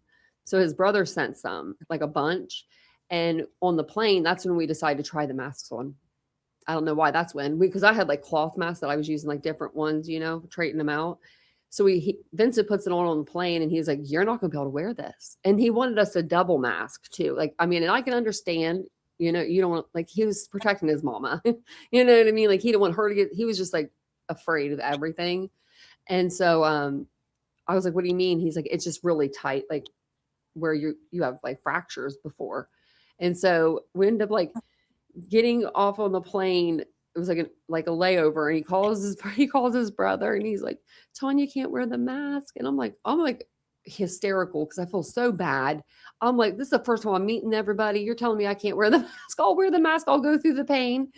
And so his brother went and got me like this special mask, and it was just so nice of him to do that for me. So Oh, wow. I would have been, so that way I could go in and see everybody and everything. But yeah, I thought that was really nice that he did that for me. But yeah, his family's been really good to me. And that's what you need whenever, especially after injuries and stuff like that. I'm telling you, you need like a good support team. Like it takes a village again. Like, Oh, yeah. so it's almost like your kid like in some senses, but I don't really, mine isn't like, I don't really have that much. I mean, I have pain. Mine's more like if I overdo it, you know what I mean? Then I'll have some pain. And other than when it rains, if it's going to be rainy and like, Oh, yeah. when I wake up in the morning, if it's raining, I don't want to get out of bed. I'm like, I don't know how to explain. I'm like stuck. And I don't Oh, know I if it's the know. nerve pain, a combination of the nerve pain and the joints and the bones or what, because my spine doctor, which I need to ask her about this, she put on my paperwork that I had fibromyalgia. And I was like, I think she said, we'll talk about your fibromyalgia or something like that. I'm like, what? No one told me. And we've tested me for that before, and they said they didn't think I had that. And I said, well, I think I just have overall nerve damage, and that's what's causing my nerve pain. Like where they've sliced me here and diced me there, and like my legs Yeah. and stuff like that, where they were, I had 97 staples in my legs, like, and then stitches on top of that. So it was a lot. It was a lot. Yeah, I was trying to find. I had a picture. I'm trying to go back to see if I could find it. Oh, look at this. Open this. Can I open? Okay, let's see. Can I go back now? Okay. I did find one. I have all of my stuff on my Facebook still from my Facebook's under Titanium Built. Don't y'all go over there and hang out now, because I have like every picture I've ever posted on there still on there. I don't delete anything, y'all. I should, but I don't. Like, I think I even have I probably have a high school boyfriend on there or something. Knowing me. I know. I still have pictures of my ex, and we've been separated for 7 years. That's how I am. I'm just like, I don't delete anything. Well, I left them on there for my daughter, Oh, yeah. which I we get along. I leave them on there so that I have them for yeah, when I get like older or something and I want to see them. These are of all the pictures I bought. Like, geez, that's a lot of pictures. I used to take a picture of my friend Mandy. She would come in and shop with me when I worked at the store. I just saw a picture of her. She was so nice. It's surprising that I can't find any of those pictures. Yeah. I'll have to email you the pictures of my daughter's surgery. Have you ever heard of the pectus excavatum? No.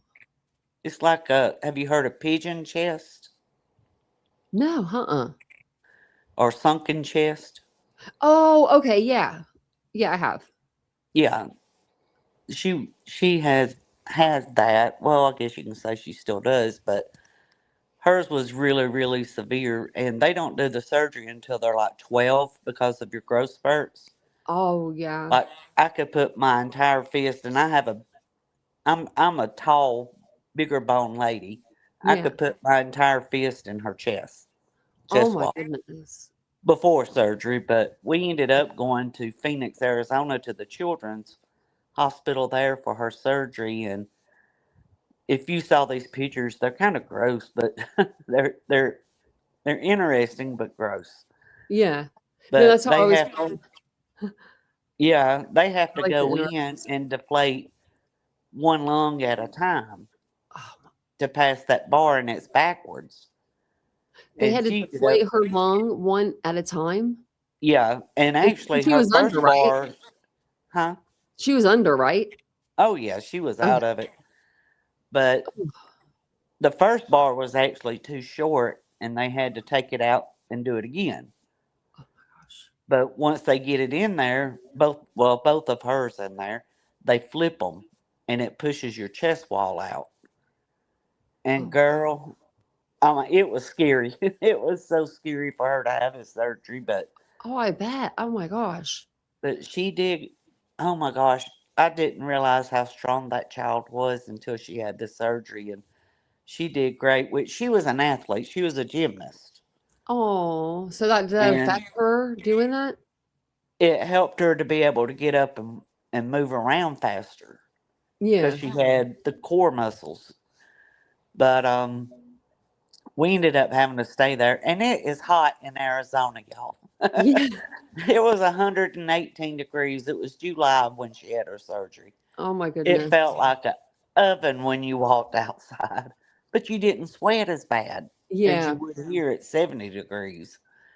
But they have so many new things they do now.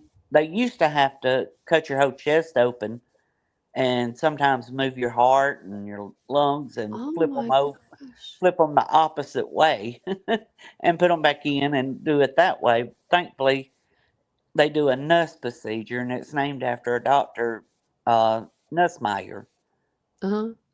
So that he's the one that invented the bars that they put in now, and it's a lot less invasive. But she was one of the first ones that had chiroblation. I think that's how you say it. I'm not sure, but there's a on cue ball, and it's an actual ball Uh-huh. that they have in a pouch after surgery, and it goes up to the nerves in your chest wall, and it deadens them, and it lasted her 6 months. So yeah, She's but been through it. she has, but she was up the next day walking, and the second day she was going upstairs. I mean, she did amazing. And the young man, the boy Mhm. that was in the room next to us, I'd met his mother. I talked to everybody. Yeah. I'd met her in the cafeteria, and she was like, "Well, I can't get him to get up. He's complaining." I said, "Well, is he one of those kids that sits around and plays video games?" And she's like, "Yes." And I said, "That's why." I said, "Make him get up. He's Yeah. not going to get any better until he gets Till up." he gets up. Yeah.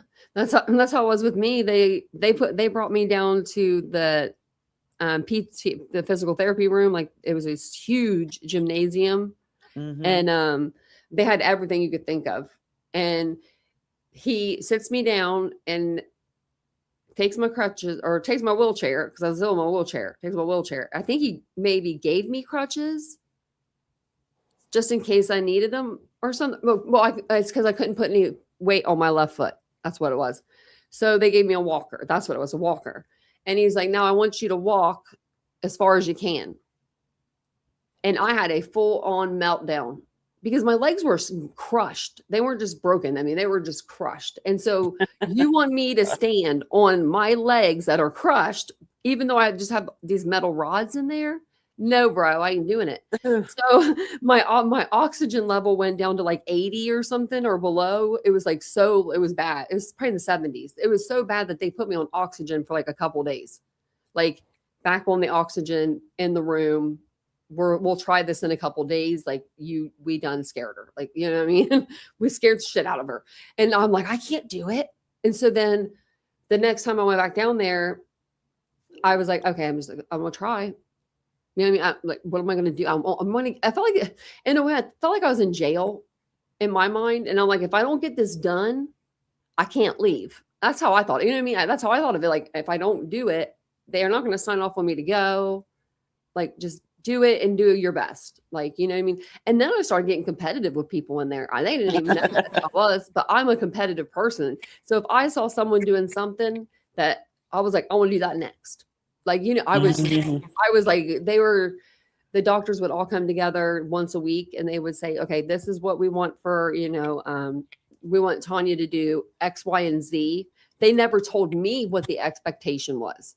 They just formed them within like the different doctors that I would see. And so they were like, you keep exceeding our, you know, our expectations. Like you're doing so good. And then my friend he started giving me an incentive. He had my friend, he is very wealthy older guy.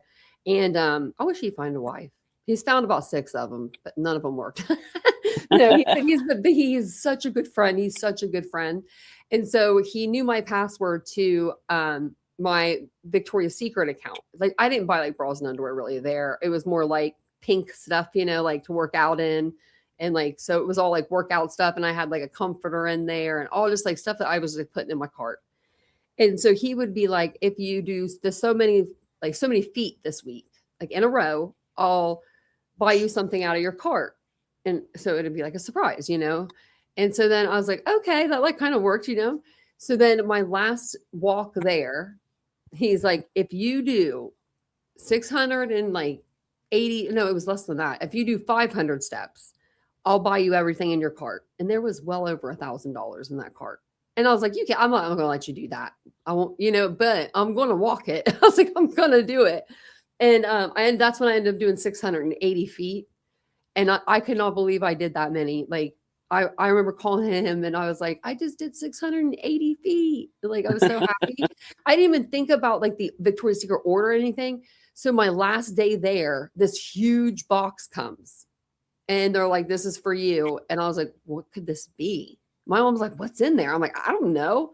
And then I opened it and I realized it was like a book bag from there, like the comforter I wanted, like everything that was in my cart was like in that bag or in that box. Wow. I was like, that's such a good friend. And he even paid the like overnight shipping. So I would get it literally from 2 streets over is Victoria's Secret's headquarters. Like, and it was like $65.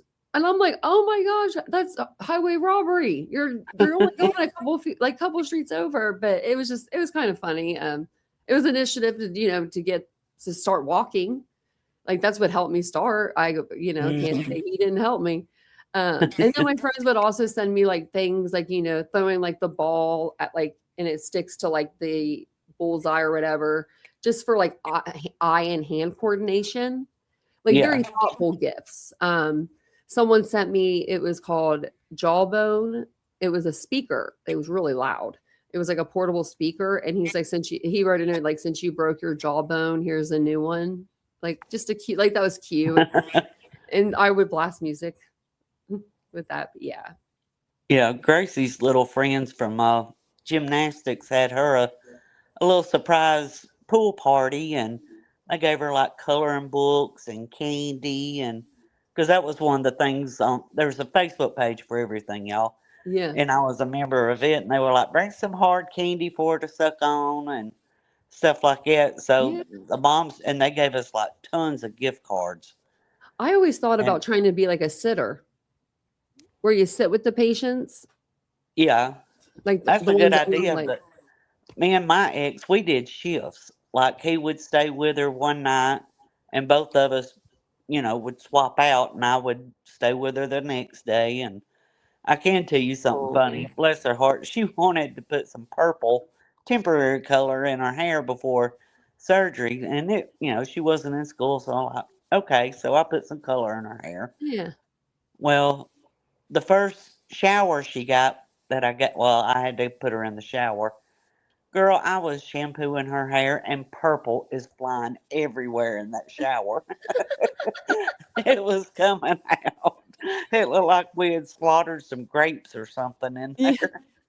That's so funny. I feel like with my accident, and maybe with your, you know, maybe with your daughter's like injuries, we got closer. Like it made us closer. Oh yeah. Because I needed her a little more than like normal. like a normal, Yeah. and then a normal, like, I guess, adult, like at that age, would need, because they're normally 28, you're moved out, you're doing your own thing. That's what I was doing when this happened. And then it was like, you're back with your mom again. But I loved being around her. I mean, it was like one of Yeah. those things we had fun. We had fun I've- together. And so like she would make things better for me, like not as hard. Yeah.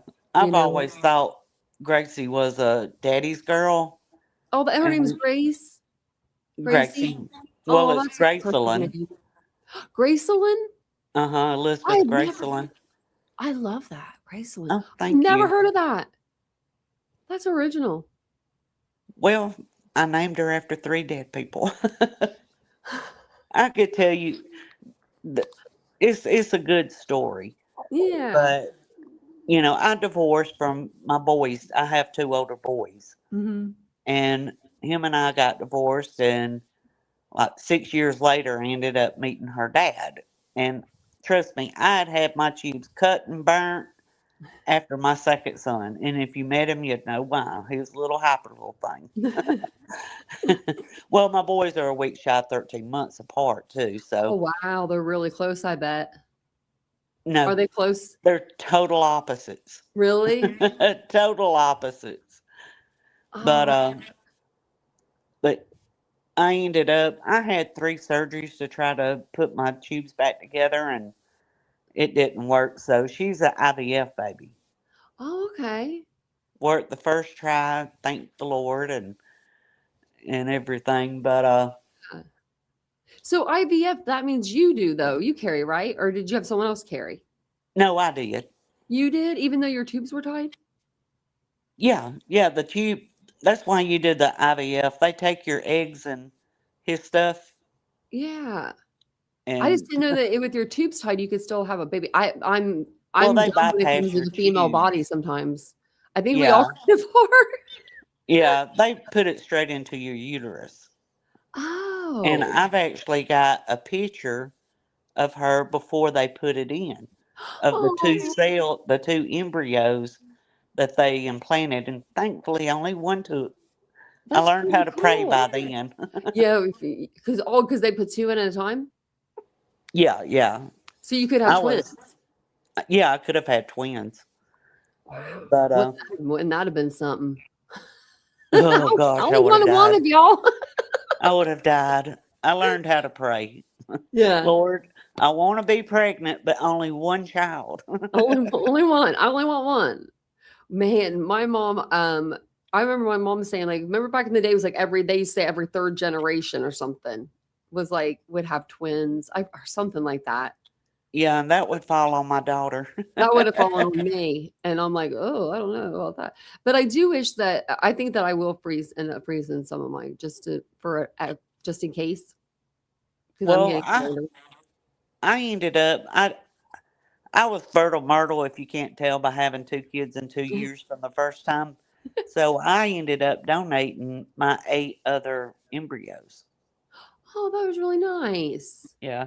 So Wow. biologically, she may have a brother or sister out there. Yeah. And you actually, it'd be her twin because they were taken all at the same time, but they could be different ages.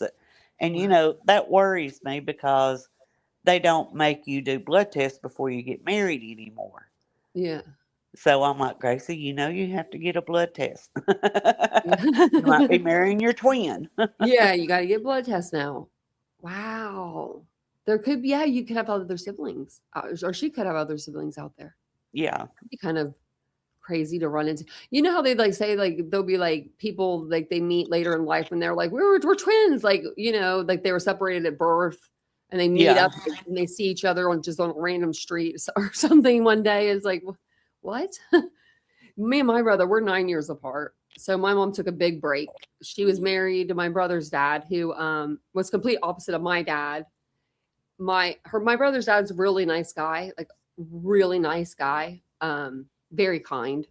But I think at the time, and close your ears, Tony.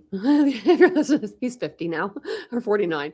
But I think at the time, like his dad didn't like know how to have that relationship like that my mom wanted. Like she wanted that man that came home every night. She cooked dinner. She, packed his lunch. He went to work every day. But his dad did that, but his dad worked very long hours. He was a mechanic and he was trying to open up a car dealership. And so I think that their worlds were just not together at that point. You know what I mean? Like they just weren't on the same page. And so they got a divorce, and then my mom met my dad and at a restaurant, a retirement home. And my dad used to ask my mom out like once a week. My mom was like, no. My dad was like 8 years younger than my mom. And so she's like, no, I'm not dating you. You're too young, blah, blah, blah.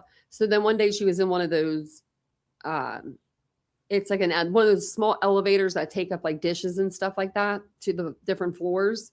And like food and stuff. So they can like, get food to the different floors in the retirement home. And she was inside of it, like cleaning it. And he shut the door and shut it on her and wouldn't let her out. And he was like, I'm not letting you out until you give me your phone number. So she finally gave her she's like, fine, here's my phone number. Well, then a couple months went by and she comes home. She's like, and because my mom told me every story, and she's like, I come home from work and I see your dad on the couch with my roommate. Like they're on a date, like hanging out, just like playing cards or something. And my mom goes up in her room and puts on her nightgown, and it was like a negligee, I guess, but it wasn't like see-through. Like she actually showed it to me. It was very beautiful. Like she kept it all those years because of that reason. My dad loved it so much, but it was all black and it was just like long. You know how it was back in the 60s, 70s. Oh yeah. So, you know what I mean? It wasn't like, see-through like it is now, and she came down to get a drink. She's like, I just wanted a drink. She had a robe on and everything that matched it. And I guess my dad said, I really like you, but I really love her. Like there's like, but to my mom, he's like, there's something about this one. And I don't know what the girl said. My mom never told me that part. And she probably did. I don't remember it. But then, all of a sudden they ended up together, and then they wanted a little girl. And my mom was like, she told her mom, she's like, I want to have another baby. I want a little girl. And my grandma said, you don't have enough money to have a kid. And my mom said, if I wait till I have enough money to have a kid, I will never have another kid. Exactly. You know what I mean? She's like, I'm having one.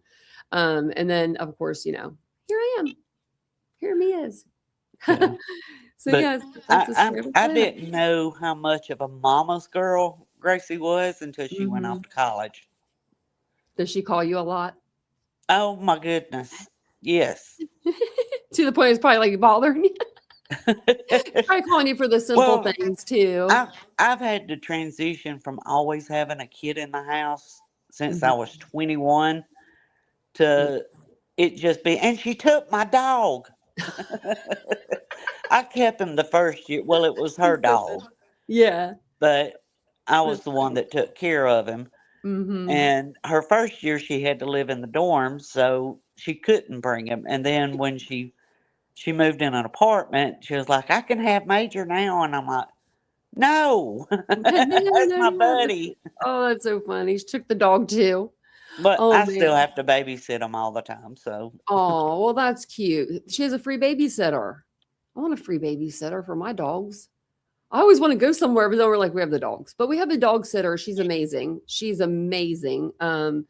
When our dogs come home, they don't even really want to come home. Like, you know what I mean? Like, I've never met anyone like her because our dogs do not like people that much.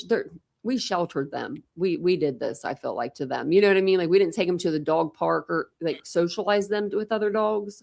So they're just so used to that being with each other that when they see another dog, they'd be barking, be acting great.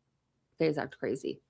But with her, when we went to go pick them up, every time we go to pick them up, she sits in her garage and she'll have her garage door open because it's usually summer. And she'll just be sitting with them with their chains on. They're not moving. Like we walk up, I'm like, okay, like last time I was like, okay, Vincent, they're going to run for one of us when they see us. They didn't even move. We walked all the way up to them and I'm like, hello, ladies, like it's your mommy.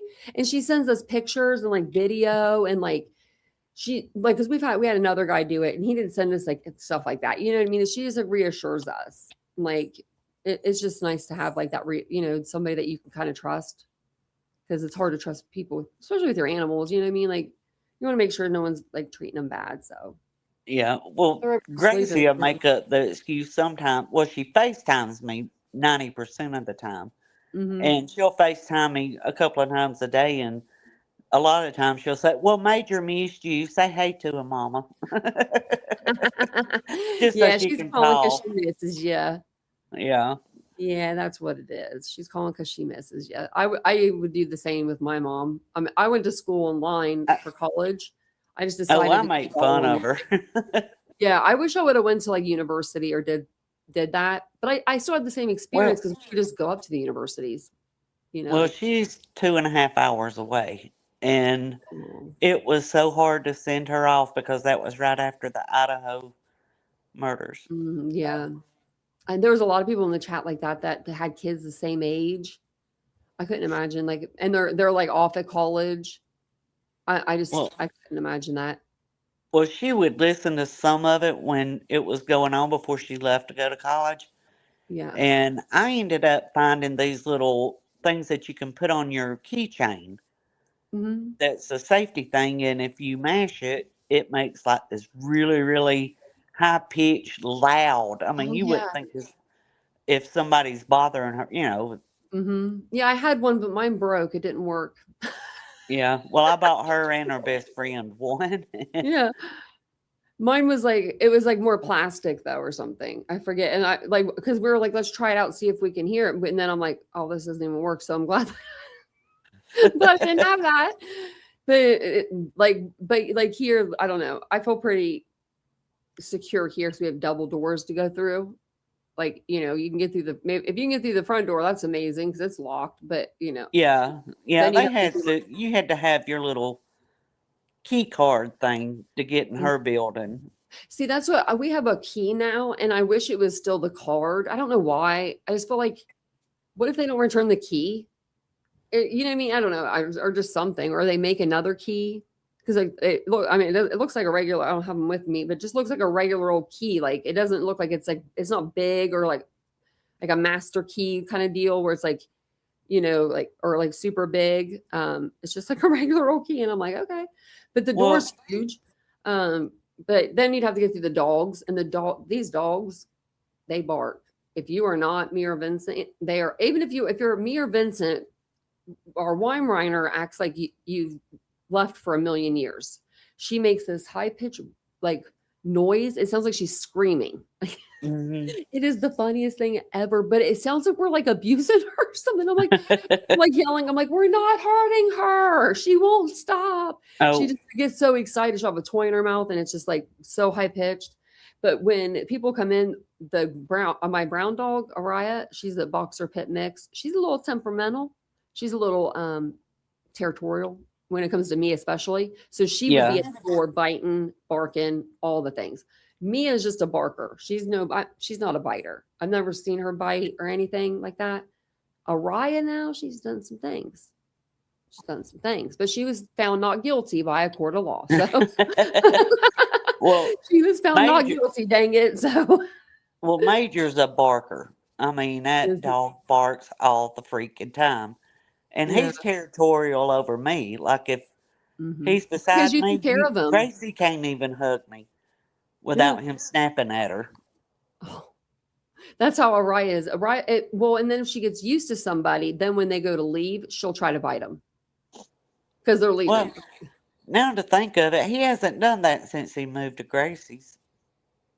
Maybe he's getting used to her more Yeah. because you're not there. He'd probably snap at me if I tried to hug her, but he's a little Bichon. Oh, He I always is a wanted a little little white, dog. he's a little white cotton ball. I've never had a little dog. I've always wanted one, and then I end up with huge dogs.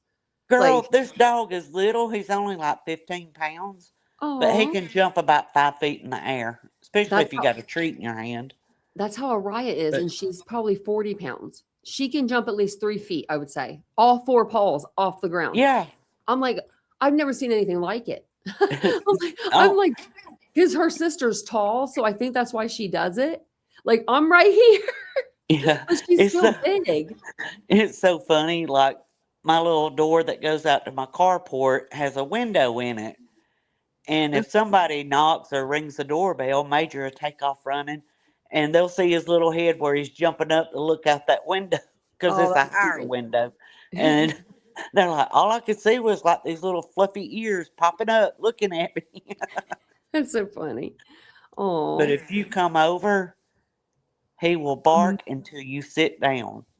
Oh yeah, I have a friend. My friend's dog was like that, like until she, and then she'd still bark until she like came up and sat beside you and sniffed you to make sure that you were like a-okay. Yeah. She was a little But Pomeranian. what's so funny is like I'll take him to Home Depot and the antique mall we have here. Uh-huh. I'll put him in the buggy. Well, I mean, I have his leash on him, but I put him in the buggy. He puts his two front paws up against the end of it and never barks. I want a And dog there's like that. people everywhere. No, he's We, just waiting for him to pet him. yeah, I had a lady that would come into my boutique and she would bring her dog in. What was her? Mitzi. Mitzi was the dog's name. Because so I worked at Curve and Cloth, which was the curvier woman's clothing line for Rose and Remington. So Rose and Remington was the straight sizing.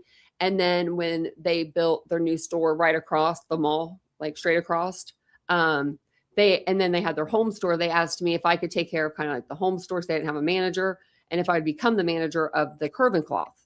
And at the time, I was like 115 pounds. And I'm like, you want me to dress curvy women? Because I never dressed a curvy woman in my life. I've always been straight sizing. And he was like, yeah, we think you're very genuine and we really like you. And I was like, okay, yeah. Like I love competition. And the manager at Rose and Remington, me and her used to always have competition. So I knew I'd be moving to a new store. So it'd be even better competition.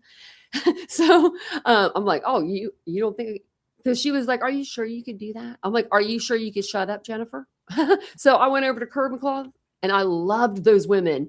Those women were completely different than the women that I had worked with in straight sizing. No offense to straight sizing girls. You guys are great, but you're all skinny. Okay. So Allah fit you. You can go into any store. This was just for curvy women. So it started at size, this isn't curvy. Okay. This part is not curvy. Want to make that clear. It started at size 12 and it went to it was like an extra large to a 4X, I think, which I believe they could have went even bigger if they should have maybe went to a 5. But the women that would come in, like when we first opened, it was during COVID. So we're all masked up and they would just look around and they're like, everything in this store is just for me. And I'm like, yeah, just for you. Like, you know what I mean? Like, straight sizing girl can come in and get a necklace or an oversized shirt. You know what I mean? But this is for you all. And they were so happy. They made me so happy. So then they would teach me. Like some of the girls would come in. They were like, when they would shop, they were like, okay, this is what we don't like about this. And it totally helped me know what to order for my store, to where when I left my last month there, I made my month. Nobody at Curve and Cloth had ever made their month. Out of 4 stores, I was the only one. I was so proud of that, especially because it was COVID and it was a new store. And yeah, me in there. You know what I mean? Because at first the girls would look at me a little funny, like you. Well, and I'm let like, me tell you, I'm 5'10" and a 2X. You know how hard it is for me to find quality, cute clothing. Yeah, I have some stuff on my site that's curvy on my Poppy and Ari website. Like it's my oh, thank you for the jewels, Mama Bear.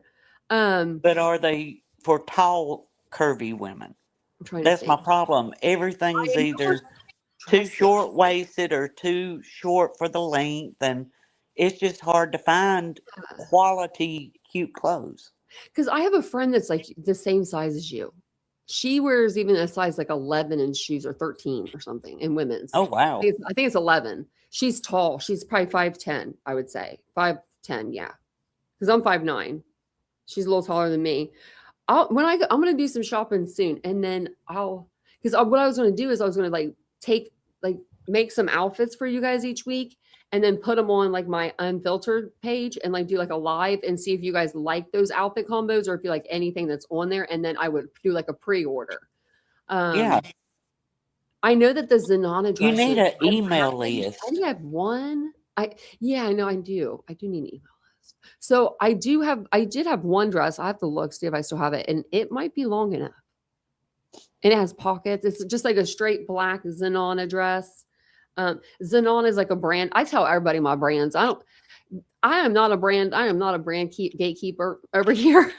Like most boutiques do that. I don't know if you've ever noticed that. They will, like, if they have like a floor picture, they will cover up their tags with things, like, so you don't know where they buy it from. I've never been like that. I don't know. I want to tell you the brands because because a lot of times people go to boutiques and they're like, okay, that's the brand I like, or you know what I mean? Like they'll know the brand. Like G is really popular in boutiques, that brand.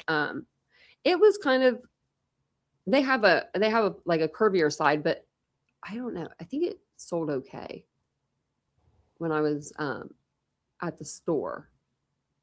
But I know there's some other brands. I'm going to think about it because I know that there were some brands that were like longer,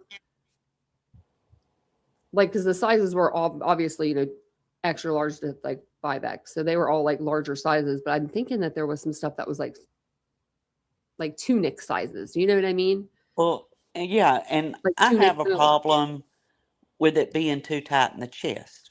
Yeah. I mean, I'm a I big got you. woman. I got big boobs. Yeah. I don't know where mine came from, but I feel, yeah.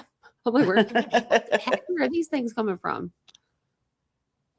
You're at Costco, Betsy? Oh man, I love Costco. Haven't been there in a while. We have a Sam's Club membership and a Costco membership. But I think the only reason why we have the Costco is because I think it's on Vincent's mom. Vincent still has, his mom still has Vincent on there, I think, like on her Costco account or something. Because I don't see what's paying for both. Like, you know what I mean? I don't know why we'd do that. But I do like Costco. It's like 20 minutes from where we're at. But I think I'm going to jump off here. I'm going to take these dogs outside. I didn't want them to hear me that. Yeah. But thank you so much for coming up and talking to me, PJ. This was fun. Well, thank you for having me. Yeah, you're welcome. I'm going to start doing open panels like this over on Unfiltered just so we can like chit chat and do whatever. That channel is a do whatever channel. And I love that. So, yeah.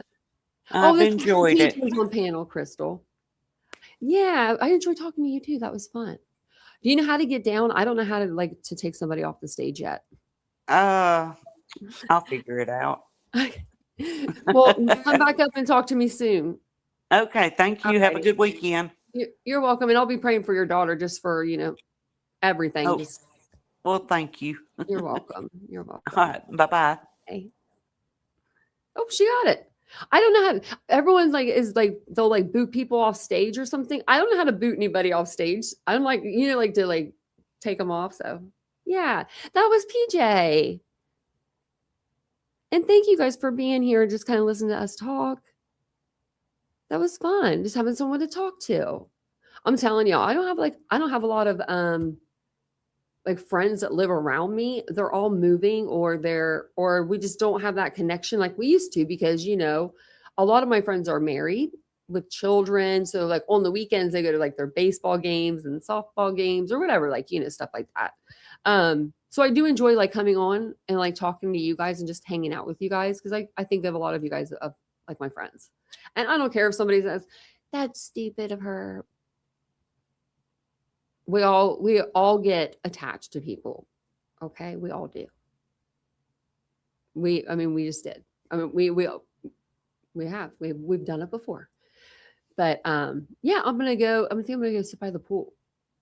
That's what I'm going to go do. I think I'm going to I don't want to say it too loud, and then I think I'm going to go to the pool. I hope that it's not too busy because, it just gets crazy down there. I did too, Lee. This was fun. I'm glad PJ came up. I got to learn so much about her. And we've been in chats together with each other for probably 4 years. And that was the first time I actually got to talk to her. So that was fun.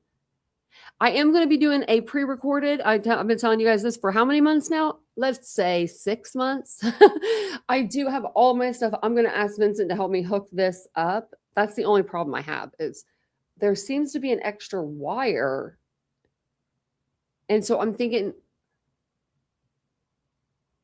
maybe that's the wire for the charger to keep it all charged. See, that's why I need him. So I'm gonna have him help me with that. And then I just have to do a little script and then, record it. So I'm going to record it sometime this week. Hopefully we'll have it out by like next weekend. It'll be, I'm not sure what it'll be over. Oh, what was it? I asked you guys earlier. Oh, do you guys want to cover the I didn't even talk about like most of my injuries. That's okay. Do you guys want to talk about the I can't think of it right now.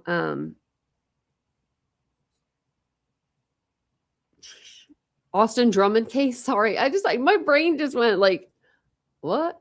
Did you guys want to go over his trial? So he's in trial right now. Let me pull this up really quick. It's not him. I think it's down here. Now the first video is long. Like they did 4 hours. I'll have to find it. But it looks like they were like talking about a lot of stuff. Like a lot of like like juicy stuff. What is this? Oh, Garrett Discovery. Okay, how do I get out of it? Oh, whoops, not that. This. Sorry, I was on like another page. I couldn't get out of that. So what did he do? Okay. So basically, Austin Drummond, real quick, if you don't know who he is, he decided that he was going to allegedly team up with some people. He left, he went and drove, and he killed family of 4, mother and a father, a brother and a mother, like a couple, and then a brother and a mother. Dumped them in 2 different places, then took their baby and dropped it off in somebody's yard.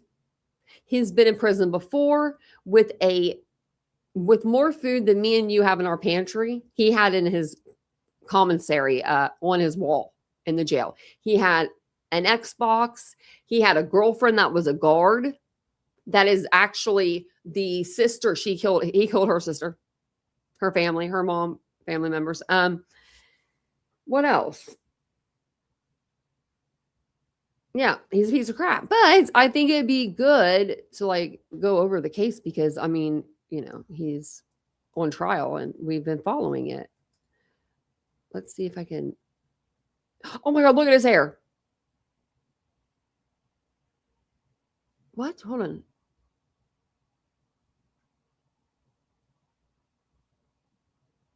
So the closing arguments already went out and everything, y'all. So we might have to go over this tonight or tomorrow.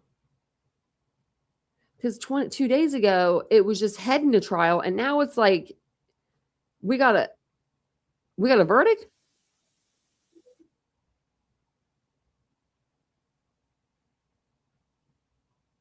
Okay. So, okay. Yeah. We'll go over it. What we'll do is we'll just do a live from beginning to end. You know what I mean? This is the story. This is the case. This is what happened. I'm like, wow.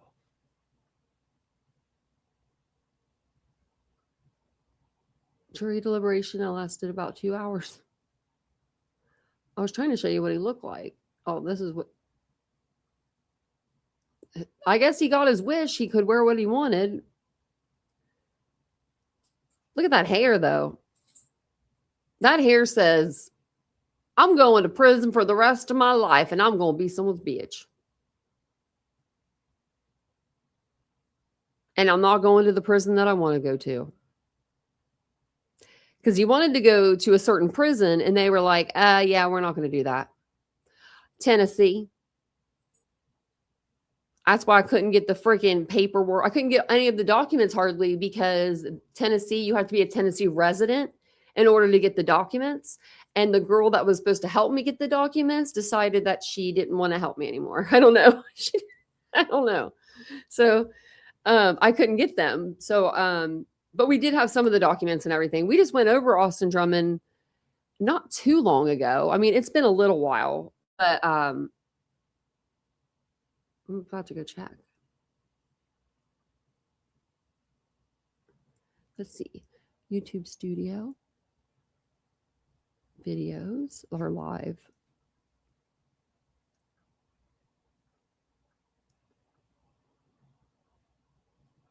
Okay, it might have been a little while ago.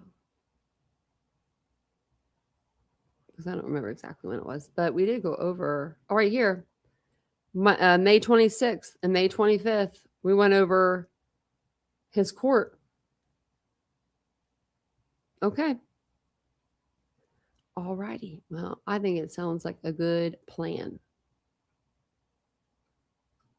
This one isn't?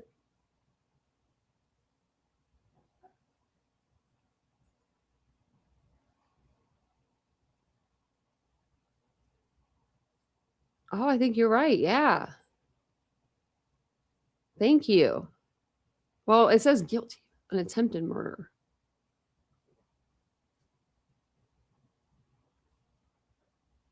This is a different lawyer, so yeah. Oh, yeah, that's not even the same defense attorney that he has. Okay. Yeah. Well, we'll go over this part of his hearing. This is for contraband and everything. I mean, when has he not had contraband? You can't have that many pasta noodles or ramen noodles in your cell. You know, he had the cell full. So, yeah. Well, I'm going to go see if my Amazon order is here because I got them shelves. I did. Also, I need to put a list together. There is like 100 Idaho books that we can go and check out. Like I could read them to you and we can kind of just pick and like some of them are going to be like 1 star, you know, and then maybe we'll do some that are like more than that, like the highest stars that they have, other than if we've already read them. I thought that would be kind of funny because, you know, everyone's writing about the Idaho 4 and half of them don't know what they're talking about. So maybe we'll get some books. They're only like $10, $15, so they're not too expensive either. So, and I can fill up, I'm pointing over here because I have acrylic shelves over there. So I bought the same exact acrylic shelves for this wall. I'm going to try to see if I can get Vincent to hang them up. It may take 40 days, 40 years, 80 hours, 27 minutes and 5 seconds for him to do that, but he'll do it. No, he'll do it. He hung up my my drape things today so I could pull the drapes back around like this little hook.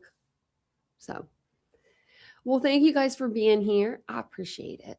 It was good seeing everybody in the chat. If you guys haven't subscribed yet, please do. If you're into true crime and you're over on Unfiltered side of the live, because we are streaming to both Unfiltered and Titanium Built. So Unfiltered is more of my life vlogging page, more of like reviews. We're going to do commentary over there, open panels. We'll do, you know, all the fun stuff like that over there.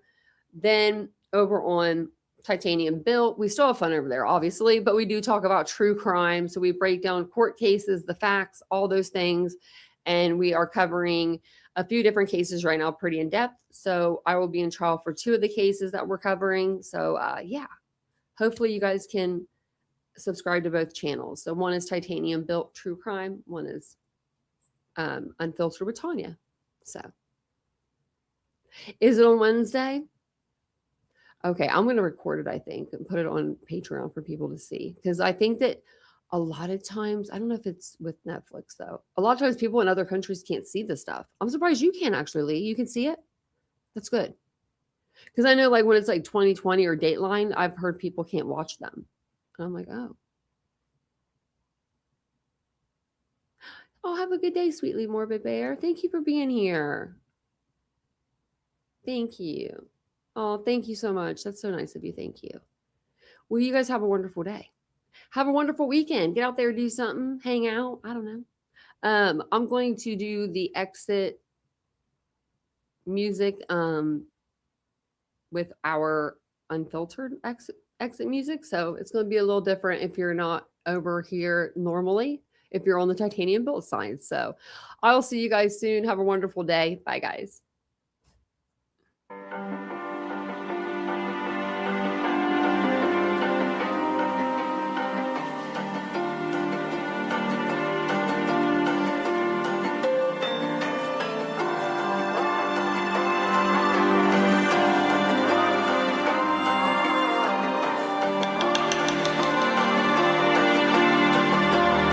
So you wanna go to war with me?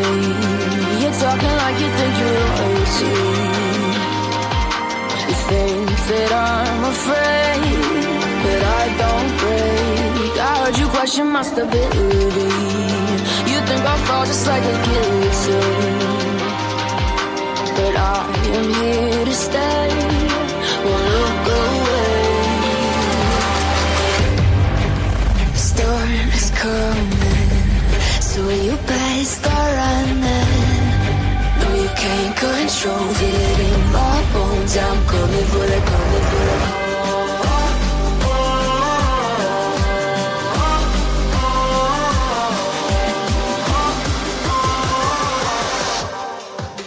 I'm coming for the throne.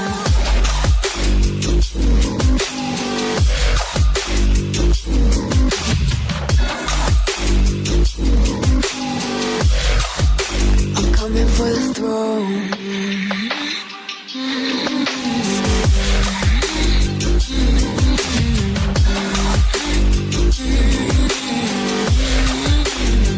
So you wanna be my enemy?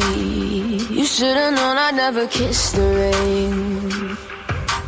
Ice runs in my veins, won't play it safe. I don't belong with your nobility. Who died and made you king of anything? You think that I'm insane? It's your mistake. Kingdoms rise and fall. I've come to take it all. I'll take it. I've come to take it.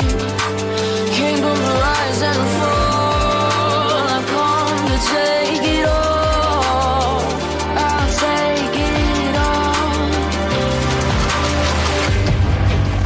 Storm is coming, so you better start running.